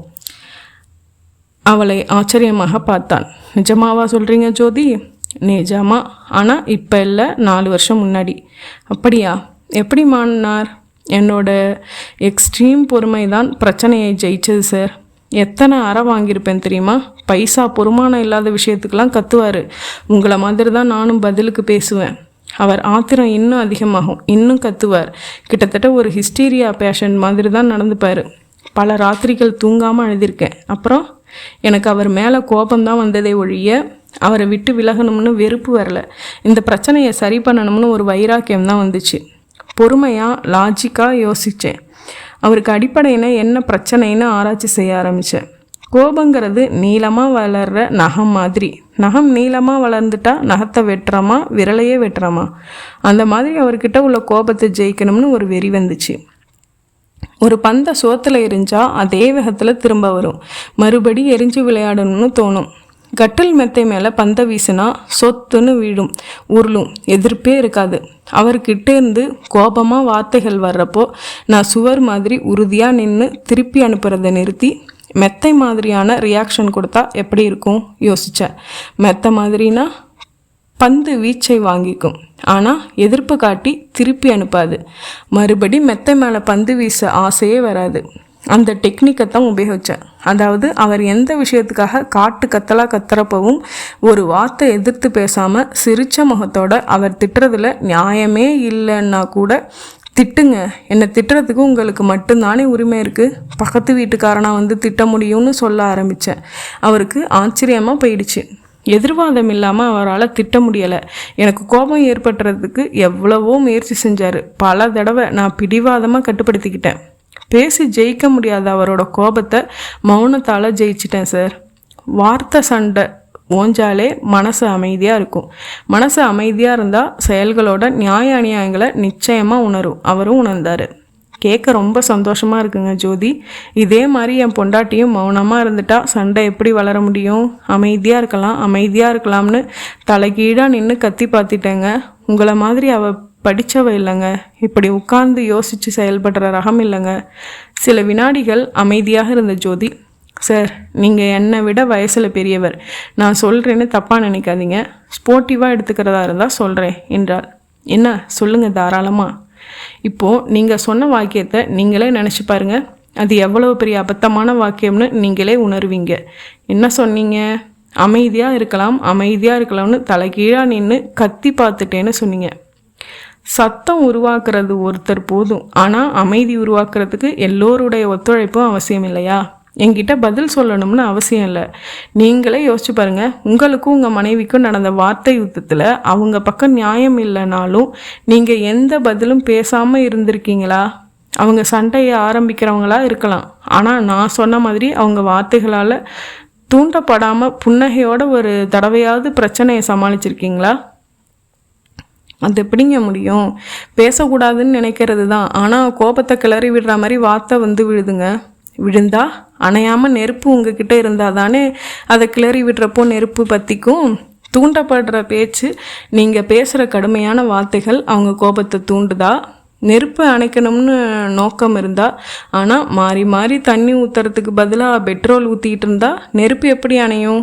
இப்போ என்கிட்டயே உங்கள் மனைவியை பற்றி எரும மாடு படிக்காதவனெல்லாம் வர்ணிச்சிங்க. சண்டை வர்றப்போ நேருக்கு நேர் இதே மாதிரியான வார்த்தைகளை நீங்கள் சொன்னதே இல்லையா? அவள் கேள்வி குணசீலனை யோசிக்க வைத்தது. எவ்வளவு கடுமையான சண்டை வந்தப்பவும் உங்கள் ஒய்ஃபு கோவிச்சுக்கிட்டு வீட்டை விட்டு போயிருக்காங்களா? உள்ளூர்லேயே அம்மா வீடு இருந்தும் அங்கே போய் உட்காந்துருக்காங்களா? ஆனால் நீங்கள் பல தடவை வெளியில் தனியாக கடற்கரையில் உட்காந்துட்டு வருவேன்னு சொல்லியிருக்கீங்க. எல்லாத்தையும் உதறிட்டு ஓடலாமான்னு இப்போ சொன்னீங்க. இதெல்லாம் சரியா? குணசீலன் அவளையே பார்த்தான். உங்கள் ஒய்ஃப் ஒரு சராசரி ஹவுஸ் ஒய்ஃப் தான். அவங்களுக்கு பணம் சேர்க்கணும், வசதியாக இருக்கணும், இந்த மாதிரி லட்சியங்கள் தவிர வேற என்ன இருக்க முடியும்? எப்போவுமே தேவைகள் பூர்த்தி செய்யப்படுறப்போ பிரச்சனைகள் வர்றதே இல்லை. இயலாமை ஏற்படுறப்பவும் ஏமாற்றம் ஏற்படுறப்பவும் தான் கோபம் புறப்படுது சார். உங்கள் ஒய்ஃப் உங்களை மதிக்காமல் நடக்கிறதும் சரிக்கு சரி பேசி உங்களை அலட்சியப்படுத்துறதும் நியாயம்னு நான் சொல்லலை. நீங்கள் ஒரேடியாக விட்டு கொடுத்து அவங்க கால்நடையில் விழுந்து கொடுக்கணும்னு சொல்லலை. அமைதி விரும்புகிற நீங்கள் அந்த அமைதியை உங்கள் சைடில் ஆரம்பித்து வச்சு பார்த்தா என்ன? அவங்க தான் படிக்கலை, மெச்சூரிட்டி பத்தாதுன்னு சொல்கிறீங்க. படிப்புக்கும் அதுக்கும் சம்மந்தமே இல்லை. இருந்தாலும் உங்கள் வார்த்தைப்படி அப்படியே எடுத்துக்கிட்டாலும் உங்களுக்கு மெச்சூரிட்டி இருக்கே, நீங்கள் படிச்சிருக்கீங்களே. அவங்கள வெறுக்காமல் அவங்க கோபத்தை மட்டும் வெறுத்து அந்த கோபத்தை அழிக்க பாசிட்டிவாக செயல்படலாமே சார். அட்வைஸாக இதை சொல்லலை, என் அனுபவத்திலேருந்து சொல்கிறேன் என்றாள் ஜோதி. ஒரு நீண்ட பெருமூச்சை வெளியேற்றினான் குணசீலன். நீங்கள் சொல்கிறதுல சில நல்ல பாயிண்ட்ஸ் நிச்சயமாக இருக்குங்க ஜோதி. ஒவ்வொரு சண்டையப்பவும் அவளை தூண்டி விடுற மாதிரி நானும் பேசுகிறேன்றது உண்மைதான். அவள் கோபத்தை மட்டும் வெறுக்க வேண்டியனா அவளையே வெறுக்க ஆரம்பித்தது தப்பு தான். ஆனால் நீங்கள் சொல்கிற மாதிரி கொஞ்சம் கூட ரியாக்ஷன் காட்டாமல் அமைதியாக புன்னகையோட சூழ்நிலைகளை சமாளித்தாலும் அவள் மாறுவாளான்னு தெரியலை. முயற்சி பண்ணி பார்த்துட்டு சொல்லுங்கள் சார் என்று ஜோதி எழுந்து கொண்டாள். புறப்பட்டு சென்றாள். நிர்மலாவை பொறுத்தவரை அவள் என்னிடம் உள்ள கோபத்தை மட்டும் வெறுக்கிறாளா, இல்லை என்னையே வெறுக்கிறாளா? ரொம்ப நேரம் சிந்தித்தபடி பென்சிலால் கைக்கு வந்ததை வறந்தபடி இருந்தவன் திடீரென்று மணி 8 என்பதை உணர்ந்து தன் நாற்காலியை விட்டு எழுந்து கொண்டான். ஹாலை கடந்து நடந்தான். மாடிப்படிகளில் இறங்கினான். சத்தம் உருவாக்க ஒருவர் போதும், அமைதி உருவாக்க எல்லோரின் ஒத்துழைப்பும் தேவை. எவ்வளவு யதார்த்தமாக எவ்வளவு பெரிய விஷயத்தை சொல்லி சென்று விட்டால் நிர்மலாவின் கோபத்தை ஒரு எதிரி மாதிரி நினைத்து, அந்த கோபத்தை ஒரு வியாதி மாதிரி நினைத்து அதை ஒழித்து கட்டுவதை ஒரு சவாலாக லட்சியமாக நான் நினைத்ததில்லையே. அவ்வப்போது உள்ளேயும் வெளியேயும் புலம்புவதோடு சரி. குழந்தைகள் பாதிக்கப்படுவார்களே என்றால் நான் கத்துவதாலும் கூட பாதிக்கப்பட மாட்டார்களா? அன்பால் ஜெயிக்க முடியாதது எதுதான் உண்டு? அன்பை ஒரு போராட்ட யுக்தியாக பயன்படுத்தக்கூடாது நினைத்து பார்த்ததில்லையே. சிந்தனையோடு படியிறங்கி கொண்டிருந்த குணசீலனின் கால் தடுமாறி ஒரு படியின் விளிம்பில் சரியாக பதியாமல் எழும்பிவிட 7-8 படிகள் சறுக்கி கொண்டு கீழே விழுந்தான் அலறியபடி. தனது காலில் இருந்தும் முழங்காலில் இருந்தும் நெற்றியிலிருந்தும் ரத்தம் வருவதை பார்த்த அவன் மயக்கமானான். அத்தியாயம் 12. நினைவு திரும்பிய குணசீலன் கண்களை விழித்தபோது தன் காலில் பார்சல் கட்டப்பட்டு போட்டிருப்பதையும் நெற்றியிலும் முழங்கையிலும் பேண்டேஜ் கட்டியிருப்பதையும் பார்த்தான். டாக்டர் ஒருவர் பேடில் மருந்துகளை எழுதி கொண்டிருக்க எதிரில் கலங்கிய கண்களுடன் நின்றிருந்த நிர்மலா, டாக்டர் எங்ககிட்ட மறைக்க வேணாம், ரொம்ப பெருசாக எலும்பு உடைஞ்சிருக்கா என்றால் குரல் அடைக்க குணசீலனுக்கு சிலிர்த்தது. இல்லைம்மா, ஒரு சின்ன கிராக் தான். பொய் சொல்கிறீங்க. எதுக்கு பின்ன இவ்வளவு பெரிய பேண்டேஜ் போட்டிருக்கீங்க? மாவு கட்டு போட்டால் தான் அந்த கிராக்கு உடனே இடைவெளி இல்லாமல் சேரும். அந்த கிராக்கால் காலுக்கு ஒன்றும் பெருசாக பாதிப்பு இல்லையே. இல்லைம்மா, சுத்தமாக நொறுங்கி போன எலும்புகளையே சரி செஞ்சுருக்கோம். அவரால் பழையபடி நடக்க முடியும் இல்லையா?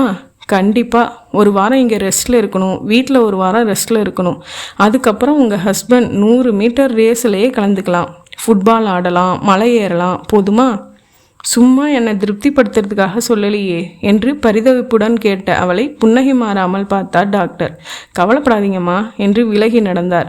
அவர் போனதும் அங்கே ஊசி போட மருந்து எடுத்துக்கொண்டிருந்த நர்ஸிடம், டாக்டர் என்னை சமாதானப்படுத்துறதுக்காகத்தான் சொல்லலையே என்றார். இல்லைம்மா, கவலைப்பட எதுவுமே இல்லைம்மா. கவலைப்படலை, சும்மா கேட்டு தெரிஞ்சுக்கிறேன். ஆப்ரேஷன் தியேட்டருக்குள்ளே நீங்களும் இருந்தீங்கல்ல? ஆமாம். நீங்கள் பார்த்தீங்களா? டாக்டர் சொன்ன மாதிரி சின்ன கிராக்கு தானா? நர்ஸ் சிரித்து விட்டார். எலும்பில் உள்ள விரிசலை கண்ணால் எப்படிமா பார்க்க முடியும்? அதோ பேடில் இருக்குது பாருங்கள், எக்ஸ்ரே. அதில் பார்த்து தான் கிராக் இருக்கிறத தெரிஞ்சு அந்த இடத்துல கட்டு போட்டிருக்கோம் என்றதும் நிர்மலா அந்த எக்ஸ்ரேயை உரையிலிருந்து எடுத்து உயர்த்தி டியூப்லைட் வெளிச்சத்தை பார்த்து, இதில் எதுன்னு காட்டுங்களேன் என்றாள். நர்ஸு சுட்டி காட்ட, இதுவா என் சின்ன கிராக்கு? எங்களுக்கு இதுதான் சின்ன கிராக் என்றாள் நர்ஸ். கண்களை மூடிக்கொண்டான் குணசீலன். நெஞ்சம் நெகிழ்ந்து போயிருந்தது. நிர்மலா தன் மனதில் என் மேல் வெறுப்பை வைத்திருக்கிறாள் என்று நினைத்தேனே. இவளா? இத்தனை பதரும் இவளா? எனக்கு கோபம் அவள் கோபத்தின் மேல். அவளுக்கு கோபம் தன் ஏமாற்றங்களின் மேல், என் இயலாமைகளின் மேல். இதை எப்படி புரிந்து கொள்ள தவறினேன்? நர்ஸ் ஊசி போட விட்டு தேய்க்க, நீங்கள் விடுங்க என்று சொல்லி நிர்மலா அவன் புஜத்தில் அழுத்தி தேய்த்து விட்டாள். நேற்று ராத்திரி விழுந்தாரு, இப்போ கிட்டத்தட்ட 20 மணி நேரம் ஆச்சு, இன்னும் ஞாபகம் திரும்பலையே. கட்டு போட்டப்போ லோக்கல் அனஸ்தீஷியா கொடுத்தோம். வலி தெரியாமல் இருக்கிறதுக்காக தூக்கத்துக்கான ஊசி போட்டிருக்கோம். இவர் இப்போ மயக்கத்தில் இல்லை, தூக்கத்தில் தான் இருக்கார். கொஞ்சம் நேரத்தில் முழிச்சிடுவார். இந்த குளுக்கோஸ் ரொம்ப மெதுவாக விழுதே, பரவாயில்லையா? எங்களுக்கு தெரியாதாம்மா, சொட்டு சொட்டாக தான் இறங்கணும். நீங்கள் இங்கே தான் இருப்பீங்க. குளுக்கோஸ் இந்த கோடு கிட்ட வந்ததும் என்னை வந்து கூப்பிடுங்க.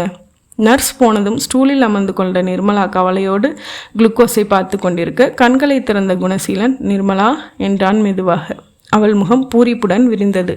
உங்களுக்கு ஒன்றும் இல்லைங்க, சின்ன அடி தான், கட்டு போட்டிருக்காங்க. டாக்டர்கிட்ட விசாரிச்சிட்டேன், 10 நாளில் சரியாக போயிடும். வலிக்குதா என்றாள் அக்கறையுடன். குணசீலனுக்கு அவளை அணைத்து முத்தமிட வேண்டும் போல் இருந்தது.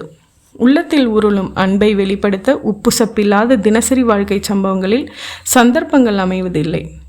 அப்போது வளர்ச்சி திட்டமும் தன்மானமும் தர்க்கமுமே நேரங்களை சாப்பிட்டு விடுகின்றன. இது அன்பு காட்ட வேண்டிய, ஆறுதல் சொல்ல வேண்டிய ஒரு சந்தர்ப்பம். எனவே அன்பை வெளிப்படுத்துகிறாள். பாசத்தையும் அன்பையும் உணர்வின் ஒரு பகுதியாக்கி கொண்டவர்கள் ஒவ்வொரு நிமிஷமும் என்னிடம் உன்மேல் அன்பு இருக்கிறது என்று அபத்தமாக சொல்லி கொண்டிருக்க வேண்டிய அவசியமில்லை. கல்லிலும் முள்ளிலும் ஏற்றி ஓட்டுகிற டயரை பற்றி அது பஞ்சராகும் போது தான் கவலைப்படுகிறோம். என்னங்க அப்படி பார்க்குறீங்க? ஒன்றுமில்லை நிர்மலா, நான் ரொம்ப பதறிட்டேங்க. நேற்று உங்கள் ஆஃபீஸ் கட்டிடத்தில் இருக்கிற வாட்ச்மேன் இங்கே கொண்டாந்து சேர்த்துட்டு எனக்கு ஃபோன் செஞ்சான். குழந்தைங்களையும் கூட்டிகிட்டு புறப்பட்டு வந்தால் உங்களை ஆப்ரேஷன் தேட்டருக்குள்ளே கூட்டிகிட்டு போயிட்டாங்க. அடி பெருசா சின்னதா எதுவும் புரியலை. கடவுளே கடவுளேன்னு வேண்டிக்கிட்டே நின்றுட்டு இருந்தேங்க. சின்ன அடி தானே டாக்டர் சொன்னதுன்னு தான் மூச்சு வந்துச்சுங்க. பசங்க எங்க? அம்மா வீட்டில் விட்டுட்டேன். காலையில் அப்பா வந்தப்போ கூட்டிகிட்டு போனார். வாட்ச்மேன் சொன்னான், ஏதோ சிந்திச்சுக்கிட்டே நடந்து வந்தப்போ தான் கால் ஸ்லிப் ஆச்சான். எனக்கு தெரியும், நேற்று நமக்குள்ளே நடந்த சண்டையை பற்றி தான் யோசிச்சுட்டு வந்திருப்பீங்க. ஏன்னா கொஞ்சம் முன்னாடி தான் உங்கள் ஆஃபீஸில் வேலை பார்க்குற அந்த ஜோதிக்கிட்ட பேசியிருக்கீங்க. அதை பற்றி அந்த குழப்பத்தில் தானே நீங்கள் தடுமாறிட்டீங்க. அது எப்படி உனக்கு? காலையில் ஜோதி வந்திருந்தாங்க உங்களை பார்க்க. என்கிட்ட 1 மணி நேரம் தனியாக பேசிட்டு போனாங்க. எல்லாத்தையும் உதறிட்டு ஓடிலாமான்னு இருக்குன்னு சொன்னீங்களாமே. பாவிங்கண்ணா, எந்த அளவுக்கு நோகடிச்சிருக்கேன் பாருங்கள். அதெல்லாம் எதுவும் இல்லை நிர்மலா. நம்ம சுற்றி நமக்கு தெரிஞ்ச எத்தனையோ பேர் நேர்மையாவோ தப்பாவோ ஆடம்பரமாக வாழறத பார்க்குறப்போ ஒரு ஏக்கம் வியாதி மாதிரி ஒட்டிக்குதுங்க. ஒவ்வொன்றையும் பார்த்து பார்த்து செலவு பண்ணுறது, பெரிய திட்டங்கள் போட முடியாமல் போகிறது, இதெல்லாம் சேர்த்து எப்போவும் ஒரு எரிச்சலான மூடை ஏற்படுத்துதுங்க. ஆனால் எங்கள் பெங்களூர் சித்தப்பா தற்கொலை பண்ணிக்கிட்டார் பாருங்க. அப்போலேருந்து எனக்கு ஒரு தெளிவு வர ஆரம்பிச்சுது. எப்படி இருந்தவர் எப்படி ஆகி சாம்பல் ஆயிட்டார். இந்த ஆஸ்பத்திரியில் காலையில் பொழுது போகாமல் சுற்றி வந்தங்க. எத்தனை விதமான பாதிப்புகளோட பிரச்சனைகளோட ஜனங்க. வாழ்க்கையில் இந்த நோய் மட்டும் குணமாயிட்டா போதும், வேற எதுவும் வேணாம்னு எவ்வளவு நொந்து போய் சொல்கிறாங்க. இப்படியெல்லாம் லட்சக்கணக்கான மக்கள் இருக்கிறப்ப இந்த மாதிரி எல்லாம் எந்த குறையும் இல்லாமலே ஆனால் மனசில் ஒரு பெரிய பாரமாக பல குறைகளை வச்சுக்கிட்டு இருக்கோமேன்னு உரைக்குதுங்க. அந்த ஜோதி எவ்வளவு அழகாக பண்பாடாக பல விஷயங்களை சொன்னாங்க தெரியுமா? யோசிச்சு பார்க்குறப்போ உங்களை ரொம்ப தான் அவஸ்தைப்பட்டிருக்கேன்னு சங்கடமாக இருக்குதுங்க என்று நிர்மலாவின் கண்களில் கண்ணீர் துளித்தது. நிர்மலா, எனக்கு இப்போது எந்த வழியும் இல்லை. எவ்வளவு சந்தோஷமாக இருக்குது தெரியுமா? ரொம்ப சுயரக்கம் வேணாம் நிர்மலா. சண்டை வளர்கிறதுக்கு ஒரு சில சமயம் நானும் காரணமாக இருந்திருக்கேன். விடு, எதுக்கு இப்போ அதெல்லாம்? இந்த மாதிரி மனசு விட்டு பேசுறது எவ்வளவு சந்தோஷமாக இருக்குது தெரியுமா? அடிப்பட்டதுக்கு தேங்க்ஸ் சொல்லலாம் போல இருக்குது. நல்லா இருக்குது நீங்கள் பேசுறது. இனிமேல் நீங்கள் எது சொன்னாலும் நான் எதிர்த்து பேச போகிறதா இல்லை, முடிவு பண்ணிட்டேன் சிரித்தான் குணசீலன். எதுக்கு சிரிக்கிறீங்க? நேற்று அதே முடிவை நானும் யோசித்தபடி படி இறங்கினப்போ தான் ஸ்லிப்பானேன். 2 பேருமே எதுவும் பேசலைன்னா இப்படி ரொம்ப போர் அடிக்கும் நிர்மலா. புருஷன் பொண்டாட்டிக்குள்ளே சண்டை இருக்கணும் நிர்மலா. ஆனால் அது அடித்தா வலிக்காத ஒரு தலையான சண்டையாக செல்ல சண்டையாக இருக்கணும். கிட்டவாயேன். எதுக்கு? யுத்தத்தை ஒரு மொத்தத்தில் ஆரம்பிக்கலாமே. 15 நாளைக்கு எல்லாத்துக்கும் ரெஸ்ட்டுன்னு சொல்லியிருக்கார் டாக்டர் என்று சிரித்தாள் நிர்மலா. முற்றும். இவ்வளோ நேரம் கதையை பொறுமையாக கேட்ட உங்கள் எல்லாருக்குமே ரொம்ப நன்றி. மேலும் என்னோடய சேனல் உங்களுக்கு பிடிச்சிருந்தது அப்படின்னா லைக் பண்ணுங்கள், ஷேர் பண்ணுங்கள், சப்ஸ்கிரைப் பண்ணுங்கள். நடுவில் ஒரு QR கோடை ஆட் பண்ணியிருக்கேன். உங்களுக்கு முடிஞ்சது அப்படின்னா ஒரு சிறிய தொகை, ஒரு 10 ரூபாய் இருந்தாலும் அதை அன்பளிப்பாக கொடுத்தீங்க அப்படின்னா எனக்கு இன்னும் மேலும் உற்சாகமாக நான் நிறைய நாவல்கள் போட ரொம்ப உதவியாக இருக்கும். உங்கள் எல்லாருக்குமே ரொம்ப நன்றி.